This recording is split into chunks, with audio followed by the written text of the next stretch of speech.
Oil coverage brought to you by Goodyear, the official tire of NASCAR, helping NASCAR drivers get to the finish line for the last 25 years. Well, the Speedway opened in 1909, hosted its first Indianapolis 500 in 1911. The NASCAR cars have been coming here since the mid-90s. Let's go trackside for the ceremonies. Please rise for today's invocation to be delivered by Reverend Howard Brammer. Remain standing for our national anthem performed by Sergeant Byron Bartosh of the Indiana National Guard.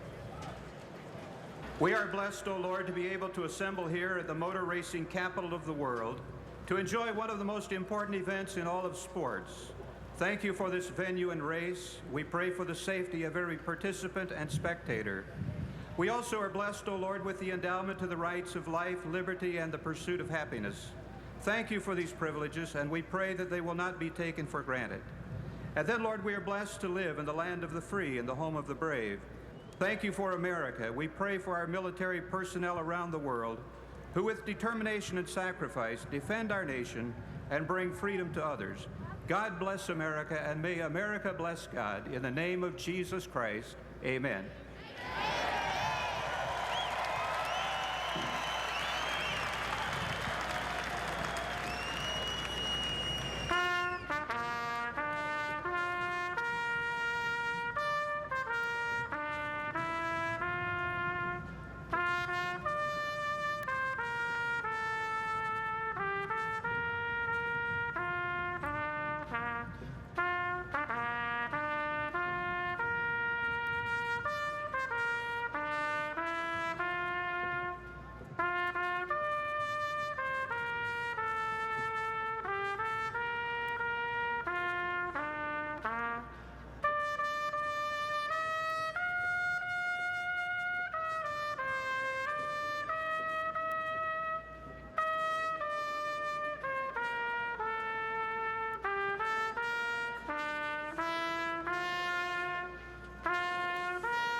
We'd like to take this opportunity to recognize and honor the brave men and women of our U.S. Armed Services, especially those serving overseas.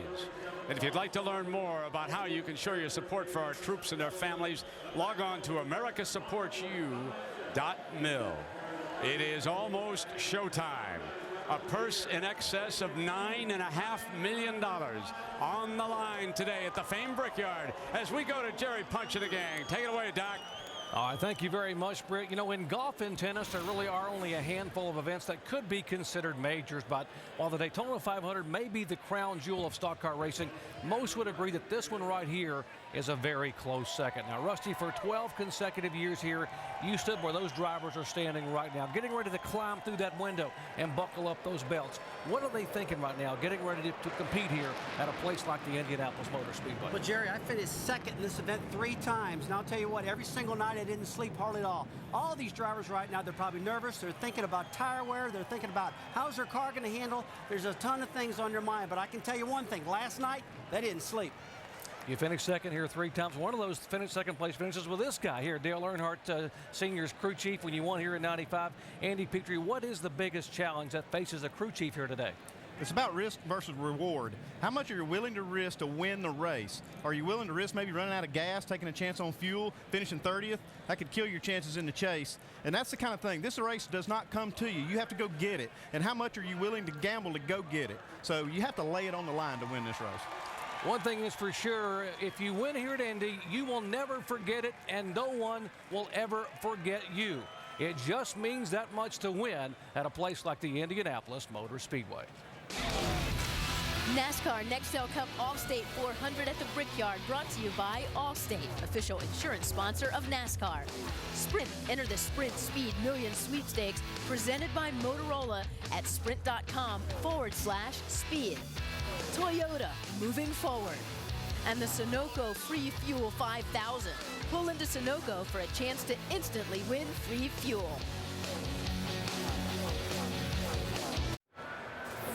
Well, each year over 250,000 fans make the trek to what is arguably the most hallowed ground in all of American motorsports. They want to be here to partake of the traditions and be a part of the spectacle that is racing here at the Indianapolis Motor Speedway.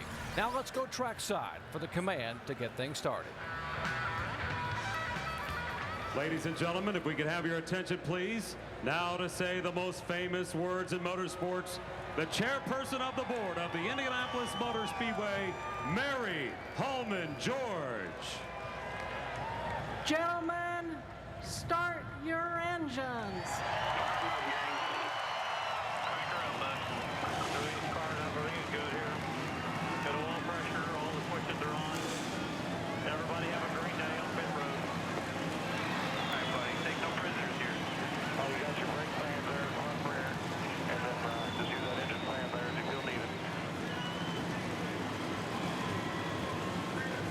Well, the engines have fired and NASCAR's finest understand what happens next. It is a race at a place that has earned its reputation as one of the world's greatest sports venues. The twin spires of Churchill Downs. The grass of Wimbledon's center court.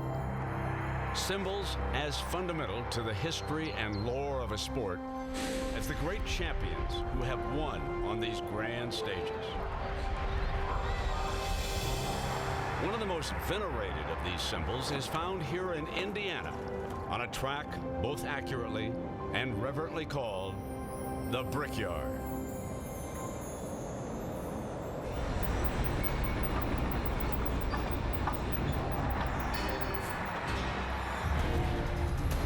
The brick. Building block of civilization. A demonstration of man's will over nature. From the simplest of ingredients comes a raw power of which great things are built.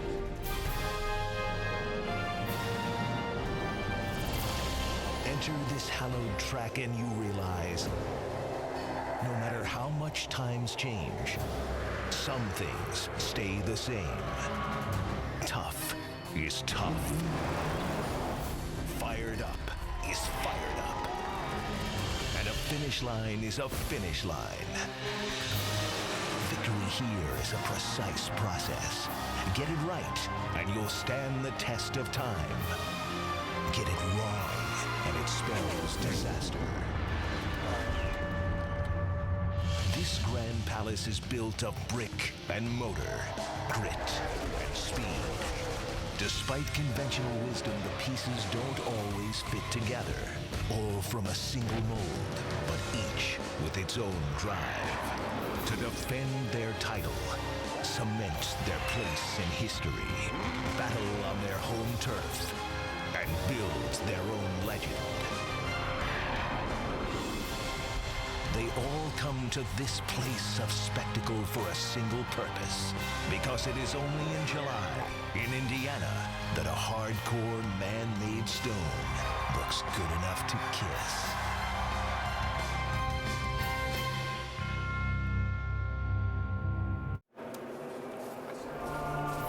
And we welcome you back to the famed Indianapolis Motor Speedway, and the cars are rolling away, so it's time for us to take a look at the starting grid. It is an all-Chip Ganassi front row led by 21-year-old Reed Sorensen, who becomes the youngest pole sitter in the history of this Indianapolis Motor Speedway.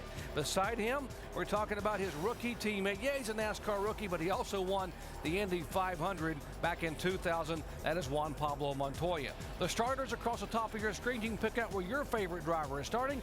And while you watch that, one of my favorite parts of the pre-race coverage, when we get some final stories from our pit reporters down in the trenches. First, let's start with Mike Massaro. Well, thanks, Doc. You know, Matt Kenseth says anytime he comes to Indianapolis, he feels like he has a legitimate shot to win. Well, to get to victory lane, though, today he'll need a record-breaking performance.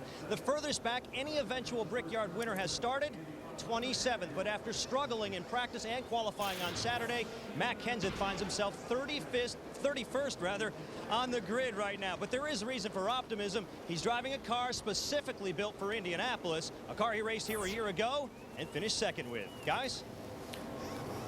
Well, we're honored to have as our in-race reporter the driver of the Budweiser Chevrolet, who starts on the outside of row 204 spot. Let's visit with Dale Earnhardt Jr. Dale Jr., Rusty Wallace, ESPN, you got me? Yes, sir. Dale, I'll tell you what, buddy, you qualified great and you look really good in practice.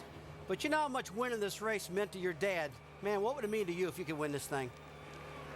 Well, considering when you won a race, it seems like forever. It'd be awesome, especially at the Brickyard. The Brickyard's a big deal on the circuit. So I've been spending all week thinking about it, so I'm ready to get done. All right, buddy, have a great race. Thank you, ma'am.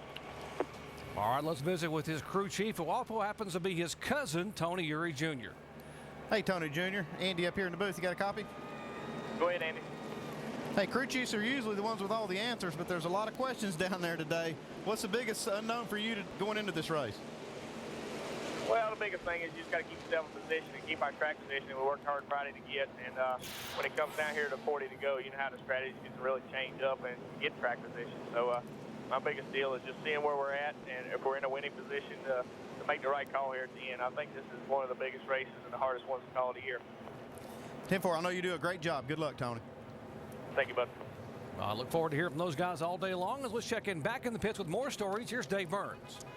Well, Doc, Indy's a tough place to race, and Denny Hamlin only has one start at this track, but don't count out his experience at Pocono Raceway, a track that one corner anyway acts very much like the high-speed corners here at Indy. He swept both races last year at Pocono. He led 49 laps earlier this year, and success at Pocono can translate to success here at Indy. Crew Chief Mike Ford told me this morning, we've got a package for speed at this type of racetrack. We are just fine, F-I-N-E, fine adjustments away from a great race car for Denny. Jamie? Well, Dave, since earlier in the week in that Ginn Racing DEI merger announcement and the fact that Dale Earnhardt Jr. is leaving DEI at the end of the year, there's been a lot of added pressure and maybe attention on Martin Truex Jr. And for good reason. He got his first Cup win just a month ago, and he's 11th in the points. That's better than the other two DEI cars. But asked about that extra attention, he said, I think it's amazing. I want to be the face of DEI. I want to be that guy. Alan? Well, for drivers like Clint Boyer, 10th in points and on the bubble for making the championship chase, today's race is a delicate balance between protecting their place in the championship and trying to win at Indianapolis. Boyer's day complicated by the fact that his team had to change an engine this morning. By NASCAR rule, they dropped to the back of the pack for the start of this race. Win the race, but protect your place in the chase. It's going to be a tough way to do that both times here at Indianapolis today. Doc? All right, guys, thank you very much. You know, when these cars go off and take this green flag and go sailing down into turn one, Andy, things can get real messy in a hurry. Doc, it's really funny. This track is so clean and pristine, but there is one thing that's always dirty around here, and that's the air. The only person that can feel that clean air today is going to be the guy out in front. And I'll tell you what, you're going to try to use that air at your advantage all day long. You're going to try to use it to get that car to the front. You know, there was one guy everyone said could actually see the air. And, Andy, you took him the 2 championships and a Brickyard victory. Jerry Dale Earnhardt was amazing with air. He could always take advantage of it. And for the first time ever through ESPN Draft Track, you'll be able to see what they say only Dale Earnhardt could, air. Draft tracks will show you the effect, the positive and negative effects that air has on cars running together. The bright yellow air is where the air hits the car and changes direction, creating downforce and pressure we always talk about. I tell you, that blue air, that's the air, that's a turbulent air. You got to use that to your advantage too, but it's very turbulent. You use that to draft up on.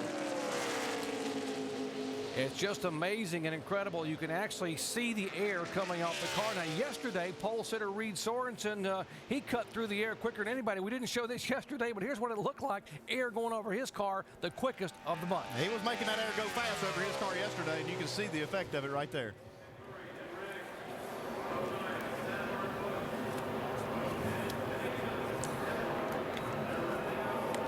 All right, guys, the cars now lining up on the racetrack behind the Chevrolet pace car. Andy, what should we watch for here today? Well, tire wear is going to be a big deal right here to start the race because the track is very green still. So these cars running real fast down these corners. These guys are going to be really worried about it early. And then the different fuel strategies.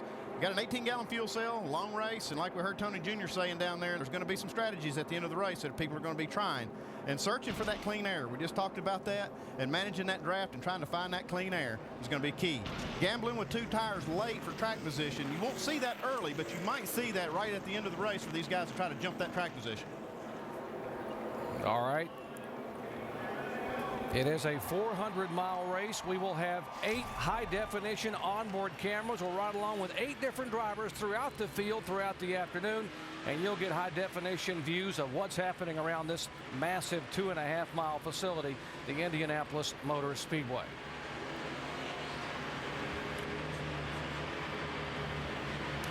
Well, decades ago, 3.2 million bricks laid the foundation for a race course where ordinary men could become legends by simply winning a single race in a single day. 9 drivers in this field know what it feels like to win here.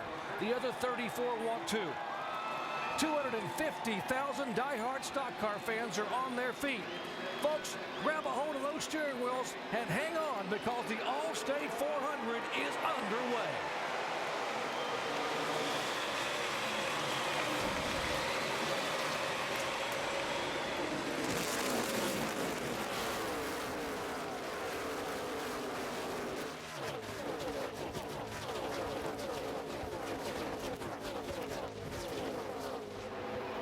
The pole sitter has led the whole first lap here in each and every Allstate 400. Can Reed Sorensen hang on, but they're shifting to the inside down there.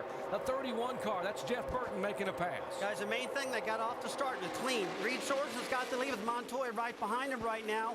And the aerodynamics is so important at this racetrack in getting the tire pressures up, guys. That's one big thing they got to do before they start maneuvering around and make some bad passes. Dale Earnhardt Jr. on the inside right now, Montoya. Montoya just about catches the wall. We see Dale Jr. pouncing early here. He's going to try to get that track position because it's so important to jump on these guys early so you can get it. If you get caught back there, you're going to be caught in that dirty air.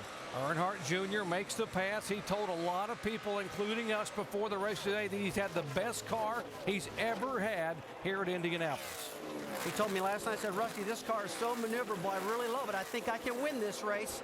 And he is doing it right now. He's running good, running down Reed Sorensen down at the moment. Well, these guys are just feeling their cars out. They know we're going to have a caution at about lap 15. NASCAR is going to throw a competition yellow so we can look at these tires and these guys can get a read on it. And there's the 20 car, Tony Stewart, who won here in 2005, squeaking to the inside of the 16 car. Right now, the exit of turn 3, that's a great place to pass before you get down to 4. And Stewart took advantage of it. Now, coming off of turn 4, guys, one key part of the racetrack, getting that straightaway speed down the front straightaway, over 200 miles an hour. Well, we're seeing them 4 wide here on this front straightaway. And that was the 29 car, Kevin Harvick, the veteran here, who won it in 2003, going all the way to the inside groove, almost against the pit wall to make that pass. Jerry, they might be 3 wide down the straightaway. They got to get single file before they get into 1 or turn 3. This racetrack is not double wide going at those corners. They can make these passes off the corner and in the straightaways. Here comes Tony Stewart again, looking to the inside to make a pass. So much for patience early on. Oh, yeah, he's got no patience right now. He's got a good handling car, and he's using his advantage. He's really got a lot of straightaway speed also. Dave, you got more? Yeah, Rusty, talking to Greg Zipadelli, crew chief for Tony early this morning, he told me, you know what, I'm a big believer that if you build a car that's great aero-wise, responds to changes, and the driver likes, run it to death, run it everywhere. And this is the same exact car that Tony went to victory lane with 2 weeks ago in Chicago. He likes it, and he's comfortable with it, and it is fast. How often do you hear that a driver wins in a car and suddenly that car becomes his favorite? Oh, I tell you what, it's like a favorite pair of shoes. You want to use it all the time. And if he's got a car that's running this good, hey, why not? He's got a good car, and he's not afraid to use it right here. He's going under Brian Newman. Going to get down in the corner and try to outbrake him into the corner here. Might get the 2 for 1 here. He's good looking inside the 25 car. Well, right now, that's a right move. You know, Newman's on the outside, Stewart on the inside. They can't go double wide. You know that somebody on the outside's got a lift right now. Yeah, you see how smart Tony is there. He backed off, waited for his opportunity to get off the corner and pass Casey Mears. You see this group passing down. Now watch them spreading out in the top of the green. J.J. Yaley going all the way to the inside in a backup car. He lost his primary car in qualifier in practice. But Jerry, he wants to get to the inside right now as it makes a pass on the 19 car. He got to the inside right there. He's a little timid right now because he lost his main car. He's feeling himself back up in this race. Now, right behind J.J. Yaley is the guy who won this race a year ago, the reigning Cup champion. There's the 48 car of Jimmie Johnson. He looks to be a little more patient early on than some of the other guys up front. When we talked to Jimmie before the race, he said, man, I hate practicing here. I hate qualifying here, but I love racing here. And that showed last year when he won this race. Alan, you got more? Yeah, I talked to Ron Malik, who's serving as crew chief for this 48 car. Remember that his primary crew chief, Chad Canals, is still under suspension by NASCAR for a rules violation. Ron basically agreed with what you just said about Jimmie, Rusty. He said Jimmie is a guy who really likes to chase people. You get him in the race, he's really good at getting behind someone, figuring out where his car is better than theirs, and how to make a pass. That's what Jimmie's doing right now. He dropped a couple of spots on the start, but he's picked those back up and is starting to move forward. It's such a rhythm racetrack, too. And Jimmie he gets in that rhythm in the race. You can see him now working on J.J. Yaley off the corner. He just gets that rhythm, and he works these guys and keeps working them. Yeah, this would be for 18th position. And Jimmie Johnson spent the entire practice session, or most of the practice, in fact, the entire practice session yesterday working on race setup. Didn't focus at all on qualifying. Well, Jerry, we kept looking at him in practice going, look, he's way down. He's 48th fast in practice. What's going on? We were almost wanting to write him off. But he said, look, I hate this. I'm going to have a good car. Just watch. All right, these guys in the back trying to hustle their way to the front. And speaking of up front, Reed Sorensen, the 21-year-old from Peachtree City, Georgia. You heard correctly. He became the youngest pole sitter in the almost century-old history of the Indianapolis Motor Speedway. The young man had a dream come true. His first pole, and it comes in the biggest venue of all. Welcome. We were in victory lane enjoying our first win in '96. It was my crew chief, Todd Parrott, that had the idea. We need to kiss the brick. We got the whole crew and turned our hats around backwards, and it was just something fantastic. They're gritty, and there's rubber and dirt and sand and everything else, and you don't care one bit. It's just another part of the whole prestige of winning. It's just such a great feeling to experience what it's like to win at Indy. Really don't think there's any other experience like it.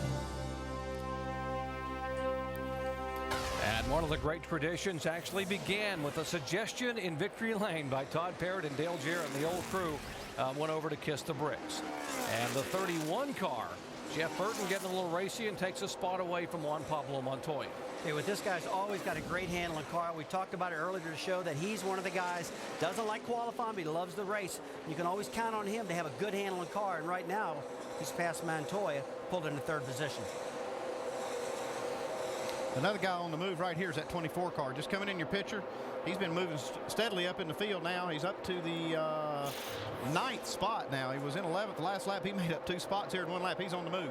Yeah, he came from 21st spot to 9th in 11 laps. You think Jeff Gordon's on a march? And how about the 01 car of Mark Martin? Well, Mark Martin, this is the car that he crashed in Chicago. He really loves this car. He told me last night, he said, look, count on me, get to the front of this pack pretty quick because I got a good-looking car, and I got a great handling car, too. All right, look for more on Mark Martin. Let's check in his pits with Jamie Little. Well, Doc, a lot has been going on with this team, as I mentioned a little bit ago, joining forces, of course, with DEI. But there's 6 teams involved, but they've gone to a 4-car team. That means 2 teams must dissolve. I talked to DEI. The teams are going to get together this week. They're going to decide what people will stay and what crew members will have to go. It's kind of a hard time, as you can imagine, at home. You're working in an office, they merge together, all of a sudden you don't know if you're going to have a job starting next week or not. So kind of heavy hearts and heads laid low on that 01 crew, keeping their fingers crossed, guys. They will have a job when everything is decided.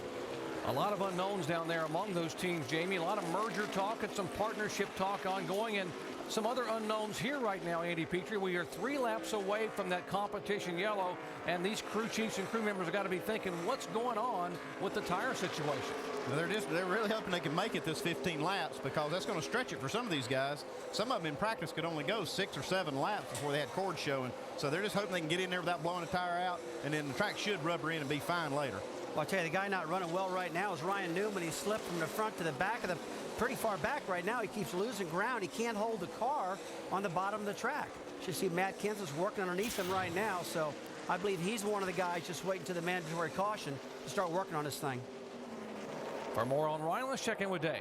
Yeah, and they will make adjustments, guys, to help make that car turn better. Tight was the report from Ryan Newman early on in the run, and they're going to have to start the day working hard on that 12 car. And again, the reason for the competition caution was the fact that we had rain throughout much of the weekend. There was not a lot of rubber on the racetrack. And when a track is green, it's almost like a cheese grater grinding off the tires. And, Andy, that creates a serious problem for anyone trying to run aggressively. Yeah, it is. This track's been ground with a diamond grinder, so you got grooves, little grooves in here. So it's really challenging for these Goodyear tires. Well, right now, Sorensen's led every single lap, and Dale Earnhardt Jr. right behind him. They're running almost identical lap speeds. But I tell you what, Kevin Harvick, hard into the wall. 66 car. That is Jeff Green. He had been on and off pit road just a few minutes ago because he had brushed the wall earlier. Right rear tire. And you heard him say a right rear tire. He had actually come on the pit road. The right rear looks like it might be up.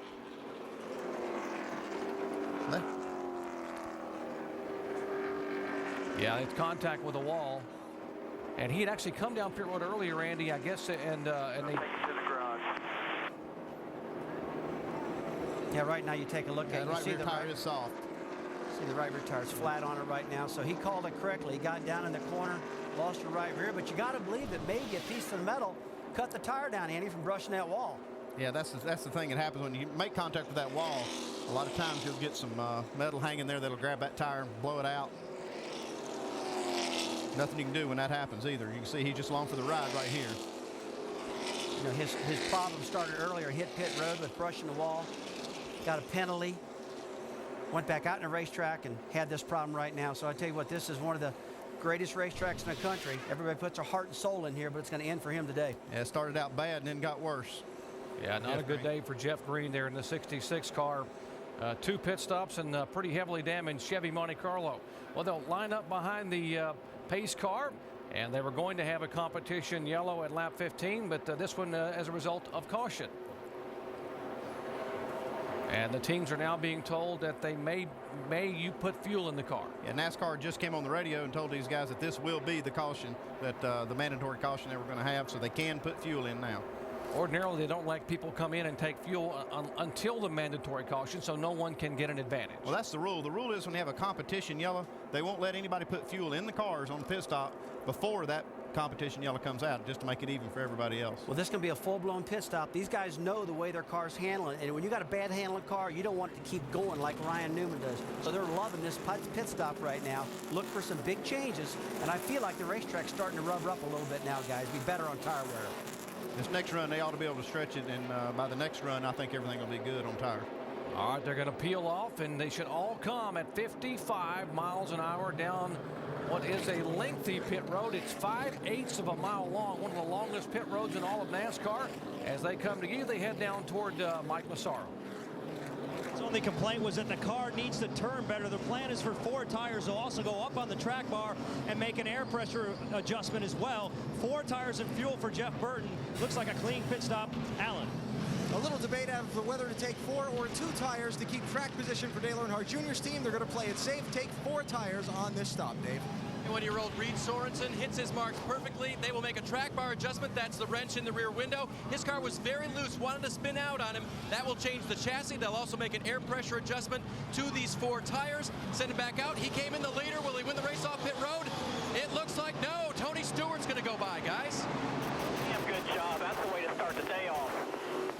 And you heard it exactly. What a great way to start the day off for the Home Depot bunch. They gained 2 spots with great pit work, and you heard them talking about all those adjustments to Reed Sorensen's car, but it cost them a couple of spots. So I tell you what, Stewart's still got a good car, though. Sorensen's running great right now, but Stewart, we talked about earlier, this car was marching to the front. He picked up a lot of spots, and the guys on pit road really helped him. All right. Let's take a look at the crew camera on the 41 car. Jason Sheets, who's the front tire changer. He is a native from Indianapolis, having to perform under pressure, getting those tires on. Jason Sheets getting the work done for Reed Sorensen and his Dodge. Under caution for the first time of day. Contact in the wall with the 66 car. Back in a moment.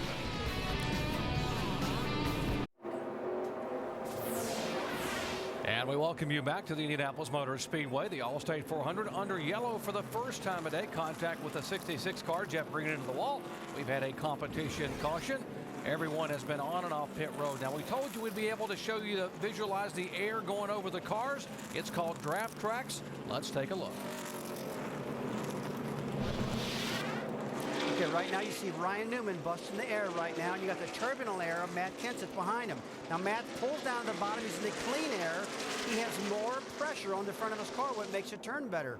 But now, look at that, he's drafting up behind Newman. That's what you want, but you want to get out of that air, folks, to get more air to the front of the 17 car. So he pulled back. Now the 12 car, Ryan Newman's back in the draft, which is going to give him really good straightaway speed. Let's take one more time. Yellow air is pressure on the nose. The 17 car pulls down into the clean air right now, which gives him the best handling car. But the better draft in the straightaway is Ryan Newman behind him in the blue air. And I got to love the fact that the air changes colors when the pressure and air speed changes in the draft tracks to let you know how the air is actually changing as it becomes turbulent and then less so and changes colors behind the car. Well, Jerry, one thing you got to remember, the blue air, when you're behind at a place like Daytona or Talladega, that's giving you really good straightaway speeds. At a place like this, you want to get out of that in the corners. Dave, you got more? Yeah, Denny Hamlin is back on pit road, guys. He got a penalty for speeding down pit road. And because they removed a little bit too much tape from the car for the adjustment they wanted, they put a little bit of tape back on. So it could have been just a pass through, but they decided to stop and put a little tape back on the front grille. Any way you look at it, that's going to be very, very costly because he was in 8th spot before he made that stop. And that's going to take him back on this restart to about 41st or 42nd. So that's a big penalty. All right, let's check in down with Alan on the tire situation. AB? Hey, just finished looking at all the tires that came off the cars in my section of pit road. Only one showed any sign of cords. The leaders all looked good. So as the cars have run in the race here, it looks like that problem has taken care of itself as expected. Yeah, that's good. That's what's going to happen the more these guys run. With this sun on the track, it's going to take rubber really good, so these guys won't have to worry about this. If that first run didn't show many cords, I wouldn't be too worried about it from here on if I was a crew. A lot of the teams were real concerned about, they ran all day yesterday and they could not rubber up this racetrack, but we really think the temperature, how wet it was yesterday, that's what was causing the problem. But right now, it looks good. All right, one car that is looking really good right now is Tony Stewart. Great pit work, Greg Zipadelli and company. In this first pit stop of the day, gained him a couple position, puts him back out front for the first time today. As the pace car pulls away, we will listen in to the spotters and the drivers as we go full throttle.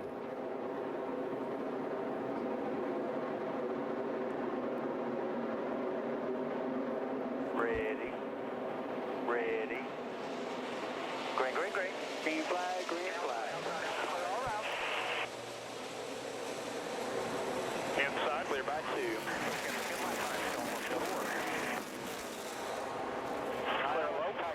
Clear all around. Clear by 4 behind you, June. Not too bad. There's people in front of us that are going for the NASCAR. So just keep after it. You're doing fine. Good exit there. Clear by 2. No pressure from behind. Still there. Get back in your rhythm. Go get him. Still there. Still there. Got one more coming. Still there. Still there. Still there. Dale Earnhardt Jr. looking to the inside, thinks better of it and stays in line. I'll tell you right now, Dale Earnhardt Jr. is giving Stewart all he can take. Inside for the pass right now. It looks like he's got the position getting down into turn 1. Okay, you see that? Oh, whoa, cars here. Cars spinning. That's the 12 car of Ryan Newman. Spins around, heavy contact. Right, we're rolling. Heading down pit road. And caution comes out for the second time today here on lap number 20. A lot of people predicted Newman that maybe the guy to win this race because he ran so good at Pocono, a track so close to Indianapolis, but he was perfect in practice. We don't know what's going wrong here. He's been really struggling with that car from the start of the race. I don't know what caused that accident right there, but he's been struggling. Yesterday in practice, that car looked really good. In the day, it just started going backwards. You know, Andy, this track started rubbering up quicker than these guys thought. Yeah, this track's changing a lot because we didn't have this kind of sun on the racetrack when we were practicing. Them 4, I know. We'll meet you in the garage, bud. Yeah, these guys are going to have to go to the garage and do quite a bit of work to get this car back out. Guys, I got to tell you, these soft walls on these racetracks right now are just a heaven sent. Newman's got the left side of that car tore really big time. And NASCAR and Tony George, who owns this racetrack, invented these soft walls. And these drivers are loving it right now with impacts like that. Caution flag a moment ago. The 12 car of Ryan Newman spins around. There is contact in this cloud of smoke here in the corner. See, his driver's side first, too. And that's kind of like we saw J.J. Yaley in practice in the 18 car hit very similar to this. And, boy, I tell you, that really hurts when you hit the wall like that. Nice job by Carl Edwards to make the miss here. He's up high. He's up high. He's still up high. He's still up high. He's coming down. He's coming down. Right on the apron now. Right on the apron. Come on right, everybody. Nice job. You know, hold up. Now, Ryan Newman was very close to being in the top 12 in the chase. He was in 13th spot, but just 30 points behind Dale Earnhardt Jr. And this could be a huge blow as this traffic now snaking their way around some of the debris on the racetrack. Yeah, they just changed tires. They don't want to have to come back and look at all this debris everywhere. So these guys are going to be really picking their way through here. Wouldn't be surprised to see somebody get a flat tire out of that. Well, safety crews are on the track. Caution out for the second time today. We'll take a break and come back with a restart. Dale Earnhardt Jr., the leader at the Allstate 400.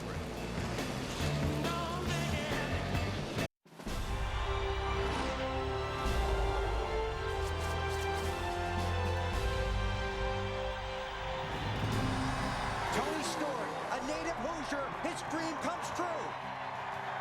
The Indianapolis Motor Speedway to me is like the holy grail in racing.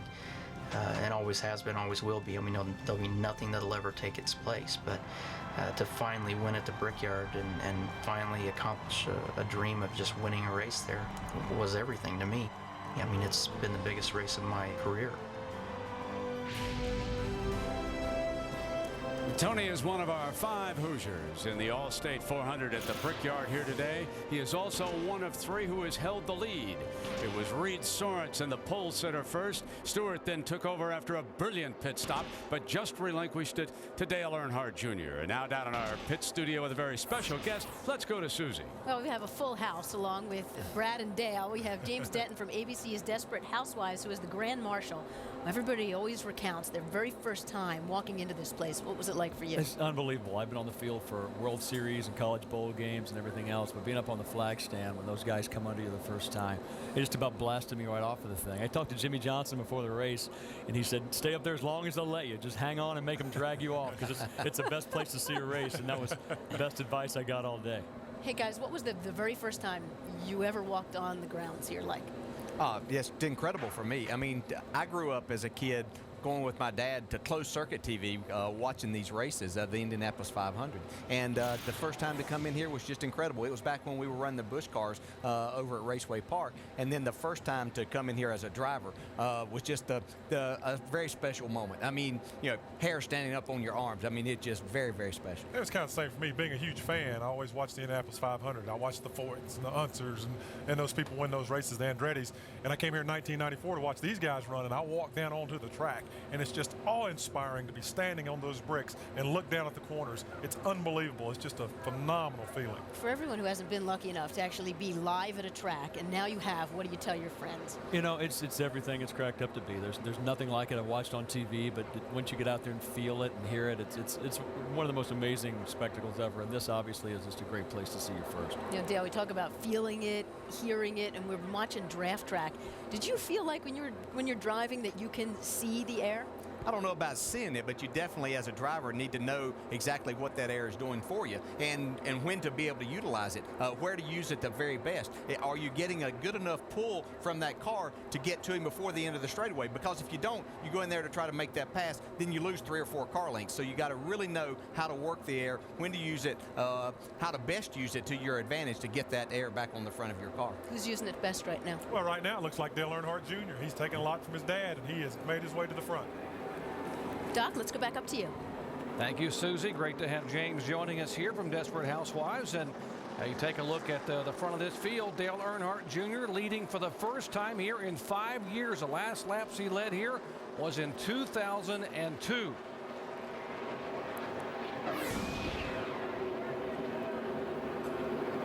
Lap 23, completing caution number 2. Over 250,000 fans here on their feet watching Earnhardt Jr. lead one of their favorite sons, the Hoosier Tony Stewart.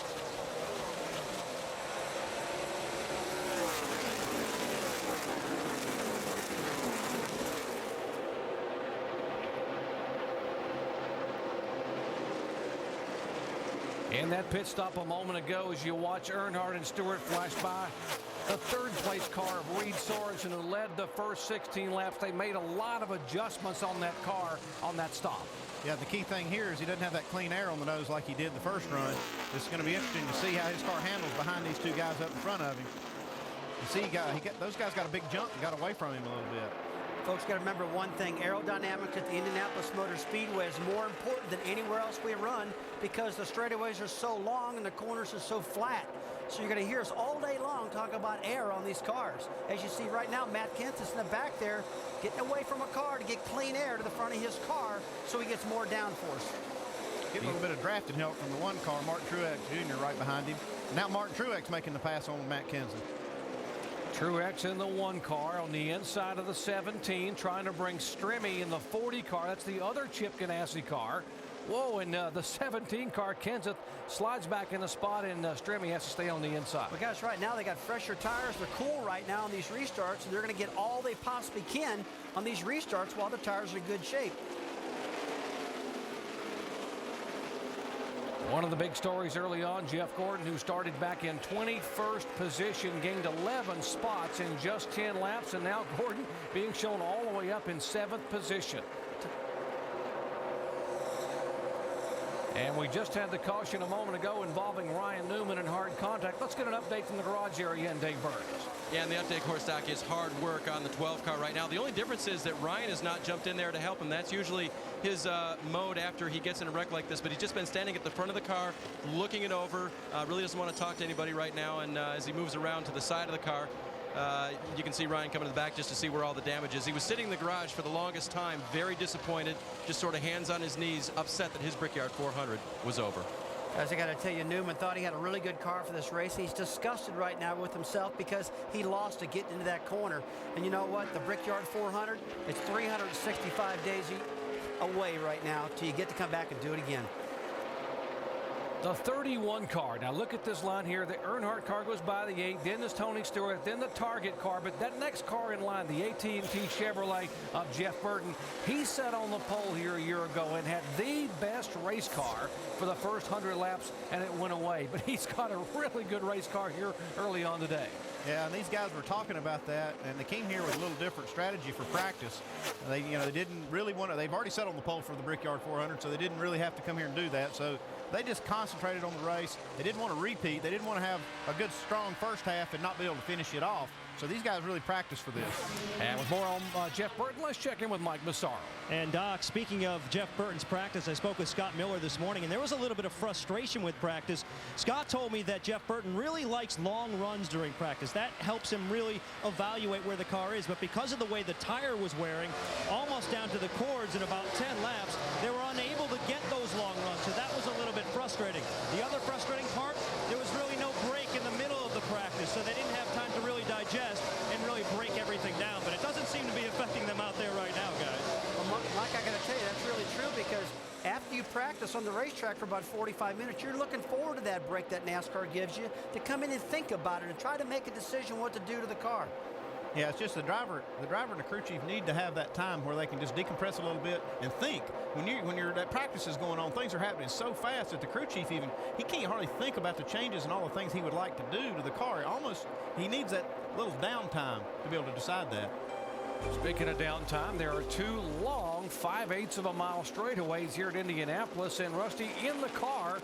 Can you breathe during? I mean, it seems like it takes forever to get out of turn 4 right there and get all the way down to turn 1. But Jerry, it feels like you can breathe in the front straightaway a little bit, but it seems like you're more relaxed in the back straightaways. You see Jimmie Johnson now making the pass on Kurt Busch perfectly, getting into turn 1. I tell you what, this 48 car, it's got a good car right now. It's starting to wake up. But after practice yesterday, he didn't know what to think because he really didn't like his car. And with more on Jimmie Johnson, let's check in with Alan Bestwick.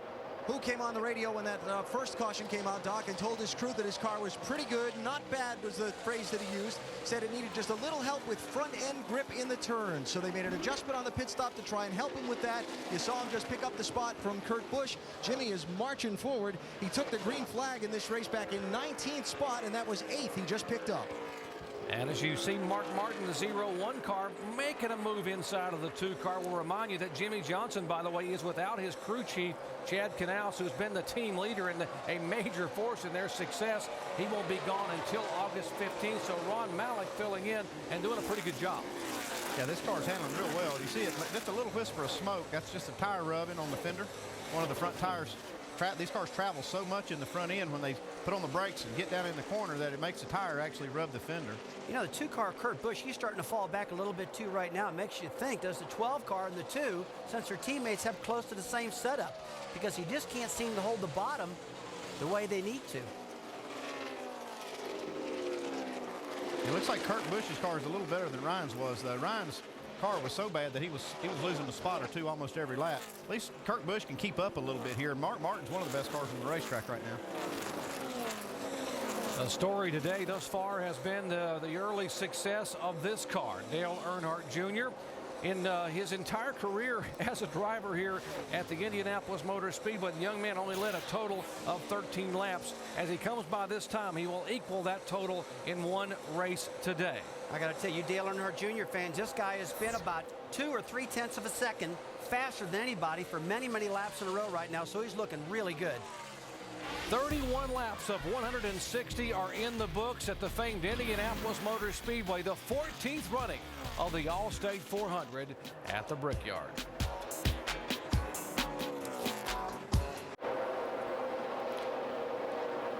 And this beautiful aerial coverage from high atop the Indianapolis Motor Speedway brought to you by courtesy of our good friends at Goodyear, helping NASCAR drivers get to the finish line for the past 25 years.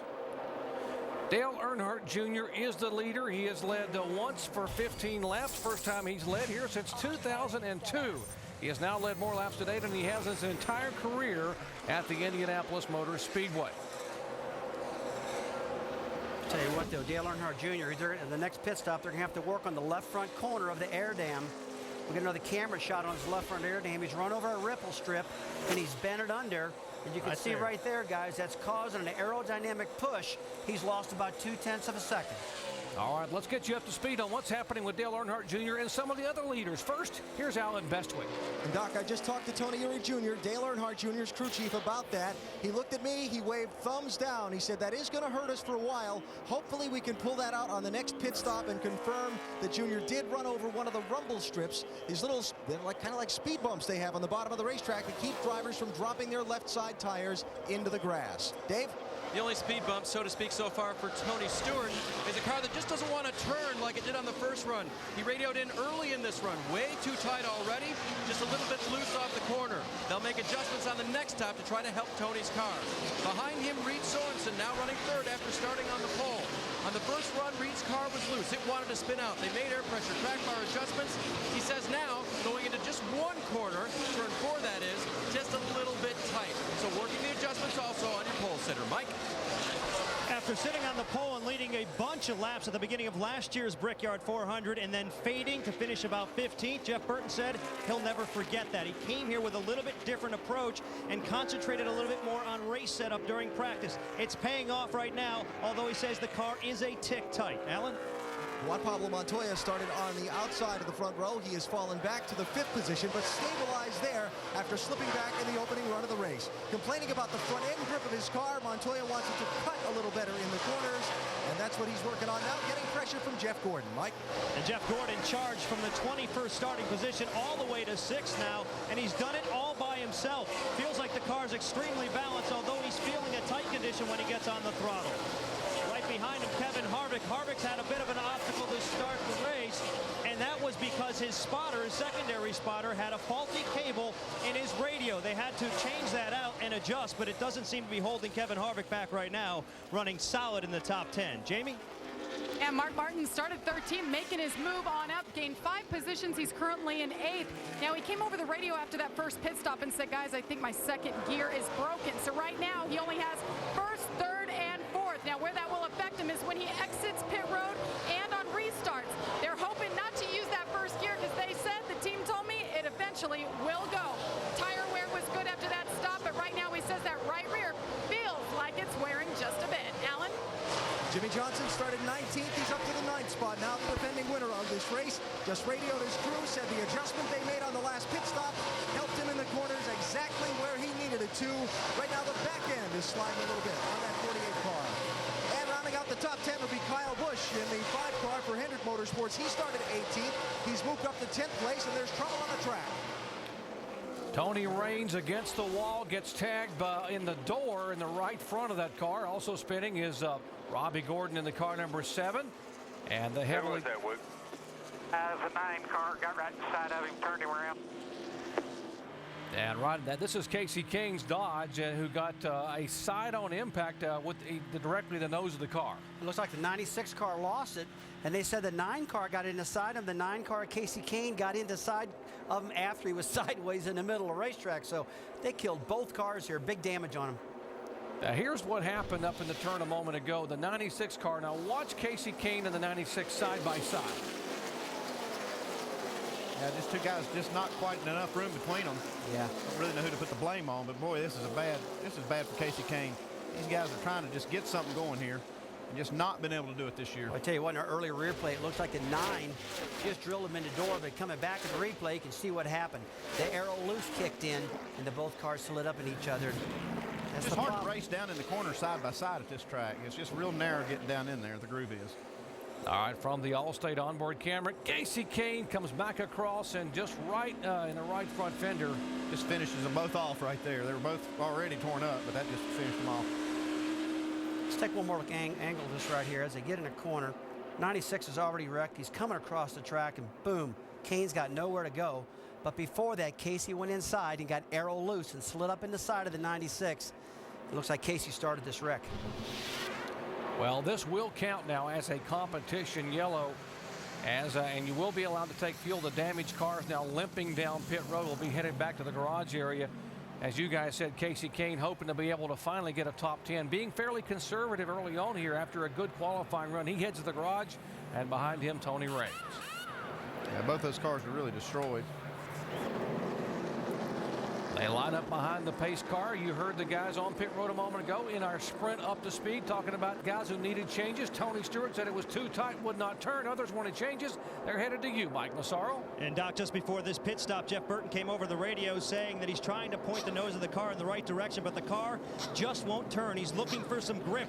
They're going to make an air pressure adjustment and a 4-tire change on Jeff Burton. The team on the wall, and they leap into action as they work on the right side of the 31 car and go to work there. Fuel being put in and the chassis wrench being put in as well as they make their adjustment. Ellen. After they change the right side tires on this 8 car, watch front tire carrier Sean Ward. After he places the left front tire in place, he's going to give a big pull on that lower fender that's been damaged on this 8 car. There he is. He's trying to pull it out, but has been told not to waste any time. Get the car out of the pits. Dave? The challenge for Tony Stewart's crew, make my car turn better in the center, make that stop when it leaves the corner. They'll make a chassis and air pressure adjustment to try to help that.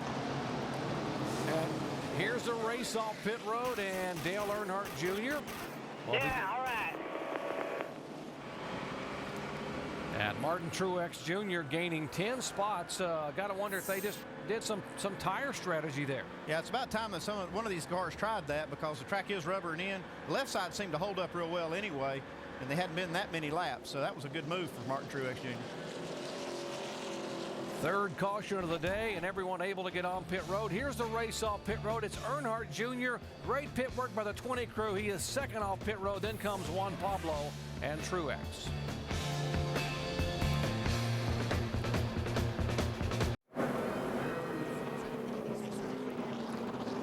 I think it's just interesting how important that left front is. Everybody that we've seen on pit road. We welcome you back to the Indianapolis Motor Speedway as we are under caution for the third time a day. Lap 41 of 160 here. And all the leaders have been on and off pit road.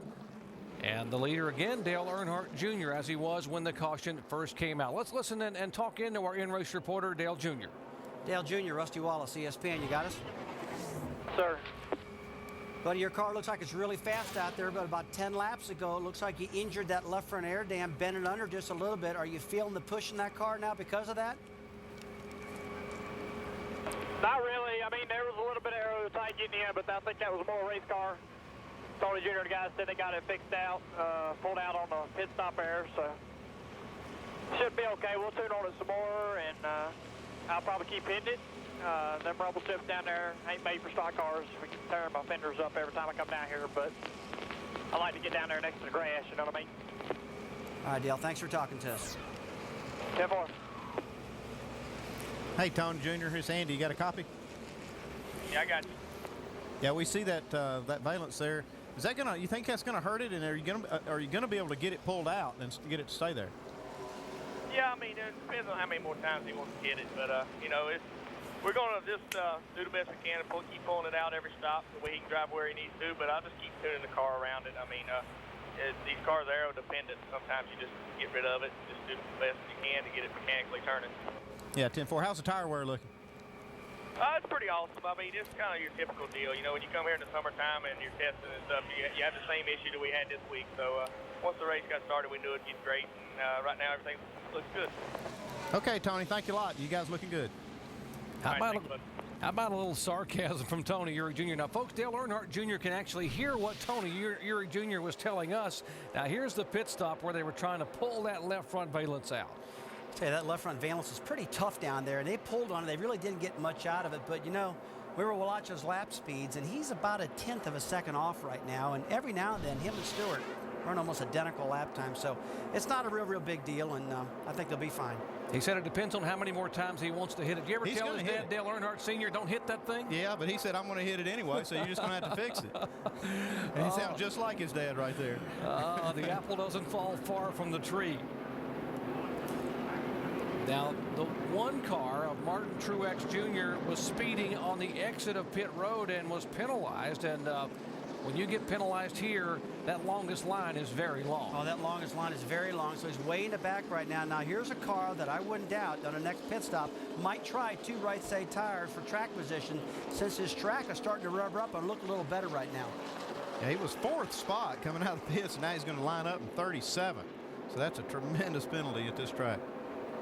Take a while to overcome that. All right, green flag waves again as Dale Earnhardt Jr. leads Tony Stewart, Juan Pablo Montoya, and Jeff Gordon down to turn 1.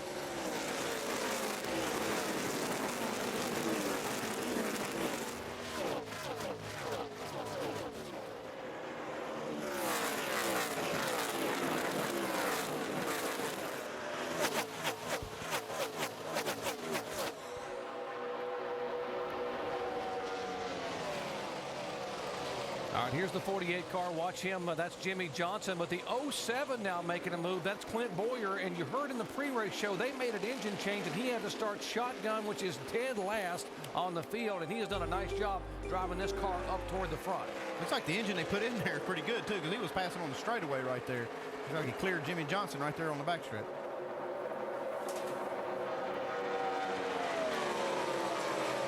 Right now, it does look like Dale Jr.'s having any problem whatsoever. I'm watching the lap times. He just ran almost 0.2 of a second faster than Tony Stewart right now. So it's really not worth messing with that air dam if it's going to cost you time in the pits. I think where it'll really show up is if he happens to get back in traffic. I think it'll hurt him more than it is out front. He's got the advantage of that clean air pushing down on that nose right now, so it may not be hurting him quite as much as that clean air is helping him. Well, one driver who didn't want to be where he is right now, he was hoping to have a good day, but it all went away early. Right, Dave? Yeah, that did for Casey Kane. And after they got back to the garage area, you and Tony Raines had a fairly extended conversation, shared your views with each other. I'm sure you didn't come to an agreement. What actually happened? We were just, he came over to talk about it. I don't, my car was backwards as I was getting into the corner, and I was running low. So, I mean, I was told he entered on my right rear corner. Whether that happened or not, my car was backwards before I got there, so it was over. But just disappointing when you're going backwards that fast. It's, you know, that's what happens. I mean, if you have fast cars, you're not wrecking. And you have slow cars, things happen. And just help me clarify, you were crashing or it was just way loose? I was tight. The car wouldn't turn the whole time. That's why I was going backwards.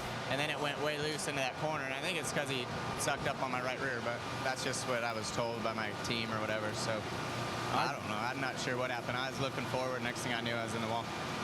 All right, big trouble on the racetrack, guys. Big crash here. Jimmie Johnson involved. The 48 car spins around. And the last year's winner involved. Left rear flat. I don't think I have too much damage. He's got a little more damage than he knows. That left front fender's tore up pretty bad. And here's Ricky Rudd with the right front fender blown off of his car. The 88 car involved. Jamie McMurray, big damage too. Both the front and rear of the 26 car, McMurray's, he tries to get on the pit road. We're going to have to go to the garage, guys. This track is so narrow, when something happens up there, it's hard to avoid it. I tell you, there's debris all over the racetrack too when that accident happened, and these guys are running over this stuff, blowing tires and tearing up. And like you said, Andy, it's not like a regular track, it's narrow. Jamie McMurray looks like he can get back on the track, but after a pit stop or two. Now, Jimmie Johnson's car, they're going to work on that, and I think they can get it back and stay working throughout the rest of the race. The 10 car involved, that's Scott Riggs as he gets turned from behind. The 21 car, that's Bill Elliott. They were all stacked up almost in a single file. Almost like a domino effect here. All these guys are running so close together. Almost 3 wide coming off the corner. Just not enough room. All of them so close, that's why they all get in the red. I want to take another look at this replay. Tears up another car.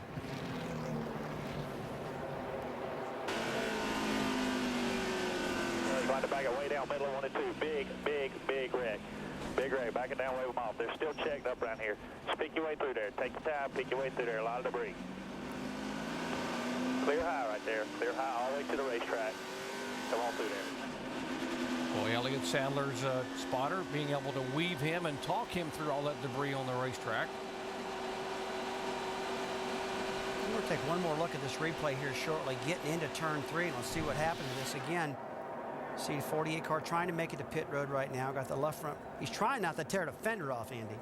A chain reaction crash involving 5 cars. We'll update who the cars are, how much damage, and what happened to last year's winner here as he tries to make it on the pit road. Back in a moment. We welcome you back to Indianapolis Motor Speedway in the 14th running of the Allstate 400 at the Brickyard. We are under our 4th caution. This one, a big one. 8 cars in total, and we're back here in the pit studio. Brad Daugherty and Dale Jarrett, who's won this race 2 times. What goes through your mind when you see a wreck like this? Well, I think when it happens right in front of you, there's not a lot of room to get away from the other cars. You just kind of get sucked into it. I think one of the things that's creating these problems are these guys are on colder tires, the air pressure down, and they're having to start these cars so loose. And it looked like the 26 car just got loose on the inside. We talk about how aero dependent these cars are. You need that and to get it taken away from you, and then it creates a big problem like this. And I think it was impressive to me that you talk about, look how narrow that is, and it's almost like they get stacked up when that one car gets loose and they're on top of one another. I think patience also would be a great virtue at this point in time. Like you said, they're very, very loose. They need to take their time, feel their way back into the race, and let race come to them. Looks like these guys are running all over each other. Well, let's check in with Dave. And Jamie McMurray's crew is working on the car right now. Looked to us like an air off the car situation, Jamie. Is that what it felt like? Well, I mean, it was just put yourself in a bad situation. Matt was passing the 48 car, and, you know, it's tempting when you're the 3rd guy in line to want to make it 3 wide, but I don't know why the 11 did what he did, but he stuck it underneath Matt, and, you know, and I mean, my perspective looking at that, I thought, well, he's got to let Matt go because he's not far enough in there, and it didn't look like he did, and Matt had to go straight, and, you know, when you watch on TV, you don't realize how much you're sliding around, and you're already kind of out of control, and when you expect everyone to keep going at the pace they are, and they don't, when you try to slow down, you just can't. I mean, you lose it. And, you know, I tried hooked, and I thought I was going to hit head on. You're just trying to save it. So I put myself in a bad situation there. Is it doubly frustrating when you've been doing so 15th in points now, Jamie? Well, I mean, I don't really even pay attention to the chase deal. If you run well, you make the chase. If you don't make the chase. But you know, Chicago, we struggled a little bit, but we had a pretty good car today. It's just track position is very important, and they made some pretty big adjustments on our car and got it better and better. So I felt pretty good right there, but you know, just go fix it and ride around now. Okay, glad you're okay. They are going to fix it, as he said. He is going to get back out on the track for some points, Jerry, but it's not the way you want to end the Brickyard 400. Thank you, Dave. For more information on track incidents, log on to ESPN.com. Search word safety. work on going down there. And Andy, you've been where these guys are many, many times trying to repair cars in a hurry. And how do you know where to start? Well, you just start assessing what it's going to take to get the car to go. First, get it on the ground where it'll roll, and then the wheels will all go in the same direction, and then make sure things aren't going to fall off of it. But this is just not where you want to be in the Brickyard. You know, big race here at the Brickyard. And sit in the garage area. That is not where you want to be. There were 8 cars involved in this 4th caution flag of the day. You see Jamie McMurray's car, work ongoing out on pit road. The list: Robbie Gordon, Scott Riggs, J.J. Yaley, Bill Elliott. You mentioned McMurray, Jimmie Johnson, pretty heavy damage. Ricky Rudd, Carl Edwards almost got through it at the back of that pack. Remember, Edwards is driving with an injured thumb from last weekend in a short track incident, and he got tagged late. His car spun around, minimal damage, but 8 cars involved in an incident on the racetrack that brought out the caution flag for the 4th time today. Back with a restart in just a moment.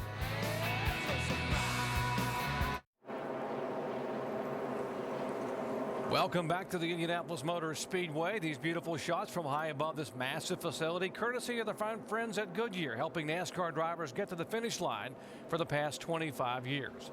We are currently under a yellow flag for the 4th time today. 8 cars involved in a grinding crash out of the corner. Again, Jimmie Johnson, Ricky Rudd, Jamie McMurray, J.J. Yaley, Bill Elliott, Scott Riggs, Robbie Gordon, and Carl Edwards. Those cars involved. McMurray back being repaired. Last year's winner, by the way, Jimmie Johnson, has been repaired. It's been on and off and on and off, and now back on pit road. These guys have done a great job fixing this fender. They had some pretty good damage here.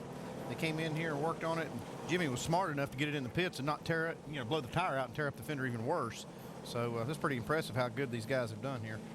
As you watch the repairs, let's check in his pits with Alan. And Doc, this is the 4th pit stop under this caution flag. Right after he finished spinning and Jimmy grabbed a gear and got it pointed in the right direction, he came on the radio, said, "I don't think we've been damaged too badly." They've spent a lot of time working on that left front fender. So critical to keep that car glued to the racetrack in the corners. They're putting these patches on to try and cover the holes that have been poked in that fender after restoring the shape as best they could to it. He leaves pit road carefully at 55 miles an hour. He is being shown now 1 lap down in 35th position. But remember, we do have the lucky dog, so he could get that lap back. One thing I see here is they've got that left front fender shaped really, really good. I think that's even going to be better than it was when he started the race. This could even be an advantage for him right now, even though he is a lap down. They are holding the 1 car. That is Martin Truex Jr., a single lap rusty for, quote, running the paddle. Well, you get right down to the end of pit road, and you're going for it. You're almost getting ready to get passed by the lap car, so if you go for it, and he just didn't make it that time. So now he's going to have to go for the lucky dog to get back in the ball game here. The paddle is the stop sign the official holds at the end of pit road, saying stop, stop, stop, and he didn't stop, so they held him until the pace car and the leaders came by. For you Jimmie Johnson fans, a year ago Johnson was back as far as 40th early in this race, and he went on to win it. So Jimmie, who is awfully good here, and Andy, you mentioned that fender isn't going to hurt him at all. If anything, it may help him. Yeah, he's not out of it by any means, but he's going to have a race on his hands. He's got Martin Truex Jr. that's a lap down, Ricky Rudd. All these guys are going to be fighting for this lucky dog. Green flag waves once again. Earnhardt Jr. takes them down into turn 1. Tony Stewart, Jeff Gordon, and Juan Pablo Montoya.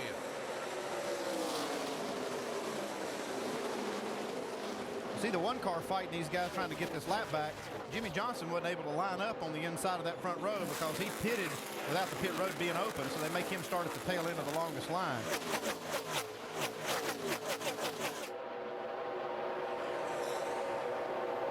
Look up in the middle of that straightaway, the 22 car, the Caterpillar car. That is a Toyota Camry. And Toyota got its very first win in NASCAR Busch Series competition last night at a Raleigh Raceway Park. Jason Leffler, first win for Toyota in the 22nd race they were in. Could Toyota be a factor today, guys? Well, it definitely could. Toyota's got a strong engine package, and Bill Davis Racing with that 22 car, they're really starting to get their act together, and it looks real good. Yeah, the only problem is they don't have many numbers of cars in the race, so their chances are not as good as they would be if they had about 3 or 4 more of those cars in the race. Here's Jeff Gordon making a pass on Martin Truex, the lap car. Take a look at Tony Stewart right underneath Dale Jr. right now. Got him loose. Junior's up the racetrack, and Stewart's underneath. He should have the track position getting down into turn 3, and he does. Now, you said he got him loose. There was no contact. Was this all aero loose we're talking about? Sure, it was all aero loose. You saw Tony Stewart get up behind the 8 car of Dale Earnhardt Jr. He wiggled a little bit. He went up the racetrack. Dale did. He shot underneath him. That's a classic case of aero loose, and you can manage that. Crash. Another crash on the racetrack. 4 cars involved. Scott Riggs tries to avoid it. 25 of Casey Mears involved. The National Guard Chevrolet, another one of the Rick Hendry cars. Another one of Ray Evernham's cars involved here, too. This is just a real disappointing for him. I know the 19, Elliott Sadler, is involved in this. So caution flies on lap 54. Here is Johnny Sauter in the 70. Have a junkyard down there, huh? Tell you what, they've took out a lot of cars right now. And talking about Evernham a little bit, his 2 cars brought back last year's nose selection to try to get these teams back on track. And it appeared like it was working a little bit, but right now, they're really not going to know because they don't have anything to bring back home. You're looking at last year's Charger nose in that 19 car. Let's take a look at this replay. Looks almost the same as the last wreck we saw. These 2 cars just getting together. Just not enough room for these other guys. Guys, we talked earlier in our broadcast about you need to get single file down into turn 1 and into turn 3, and they're not completing these passes as they get in a corner. And you can see the 25 car of Casey Mears gets aero loose and gets up into the side of Johnny Sauter. Just so hard to pass getting in the corner at this racetrack. You really have to start that pass off the corner and try to clear him on the straightaway. Now from the onboard camera for Elliott Sadler, the Allstate onboard. Let's listen. Clear, clear, all clear about 2. Picking up here. Come on the low side. Come on the low side.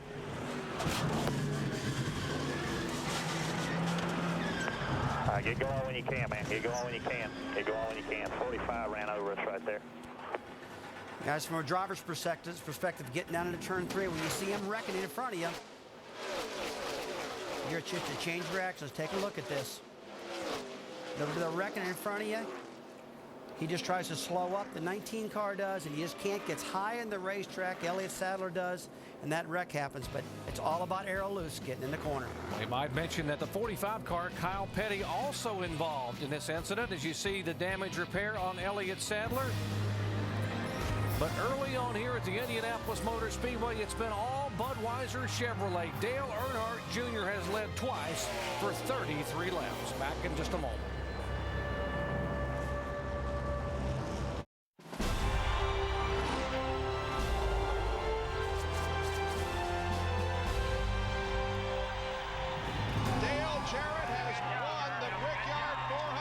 I might get the credit as the driver, but it was my crew chief, Todd Parrott, that had the idea. He said, come on, let's go. He said, we're going to the start-finish line. We need to kiss the bricks. He said, this is pretty special. It was just something fantastic, you know, and nice to know that we started a tradition and something that's been carried on. Dale Jarrett had competed in all 13 of the races here at the Brickyard, but not this year as he failed to qualify. Some of the others, Jeff Gordon, a 4-time winner, and hasn't he been on the move? Jarrett's last win came in 1999. Bobby Labonte, he caught our buddy Rusty down the stretch.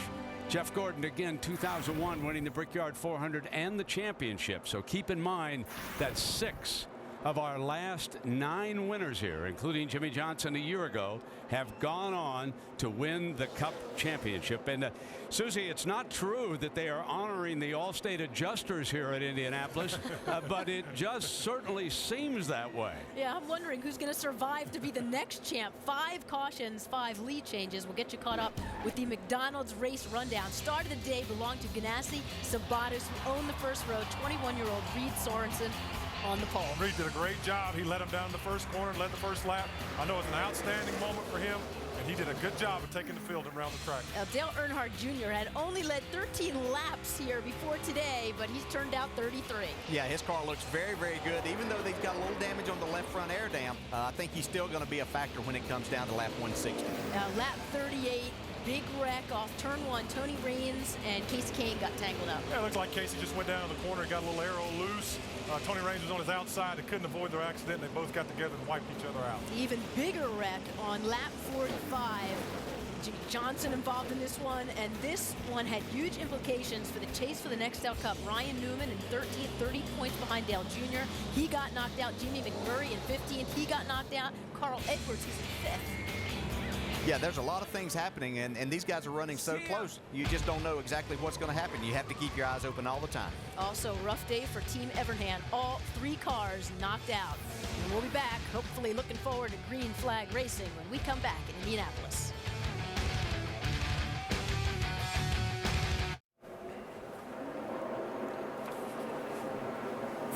And we welcome you back to the Indianapolis Motor Speedway Allstate 400 at the Brickyard.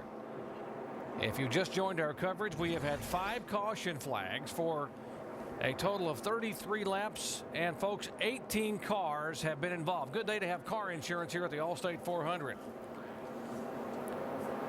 As we will show you the cars, and there is Dale Earnhardt Jr. Earnhardt Jr. has led twice for 33 laps. Jeff Gordon coming from the back of the pack didn't qualify well, but passed 10 cars in just 11 laps. And one of the guys we talked about at the beginning of the day, Juan Pablo Montoya, the rookie who started on the outside of the front row and won it here as a rookie in the Indy 500 back in 2000. And Mark Martin in the 0-1 car has had some troubles here today. Tell you what, Mark Martin has had some troubles, a little bit complaining about a gearbox. But I tell you what, his car has been handling pretty good. He's worked himself all the way up in the 5th position right now. And he told us before this race, he said, I got a good car, guys. So wouldn't surprise me if he's got a shot to win this race, Jer. Chevrolet Corvette pace car pulls off, and a couple of Chevrolet Monte Carlos up front. Tony Stewart with Dale Earnhardt Jr. and Jeff Gordon, the top 3.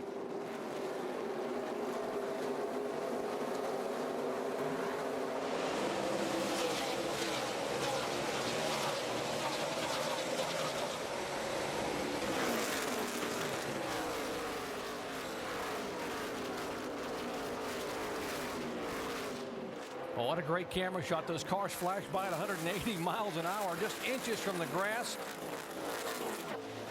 As Tony Stewart's car, early on he was complaining the car would not turn. They've adjusted and adjusted and adjusted, and he went sailing by Dale Earnhardt Jr. for the 2nd spot. Now we got some smoke trailing off the damaged left front fender of the 48 car of Jimmie Johnson. Yeah, they're going to have to take a look at that right now. There might be the air dam, and it's going to grind itself off, or it could be a left front tire rubbing the fender. And if that's the case, you're going to have to hit pit road again. It's not enough, looks like not enough bracing in that left front fender. The air's pushed it back against the tire. We can see it looked pretty good when he was in the pits, and so all that stuff, that bare bond they put on is blown off, and they don't have enough support. That thing's blowing in against the tire. They're going to have to work on it some more. Well, Andy, as we're saying, it looks like the smoke is starting to stop now in the 48 car. It might have rubbed itself enough clearance, but he's got the bottom of the left front air dam kicked out pretty good, which gives you a lot of downforce. But a little farther up, it's in, which loses downforce. So it might balance itself out. As long as it doesn't blow this tire out, it'll be okay until they can get in there and work on it a little bit more. Spoken like a true. Yeah, we don't see any smoke right now. So, well, we do it now. And now we see some smoke. So he may have to get this looked at.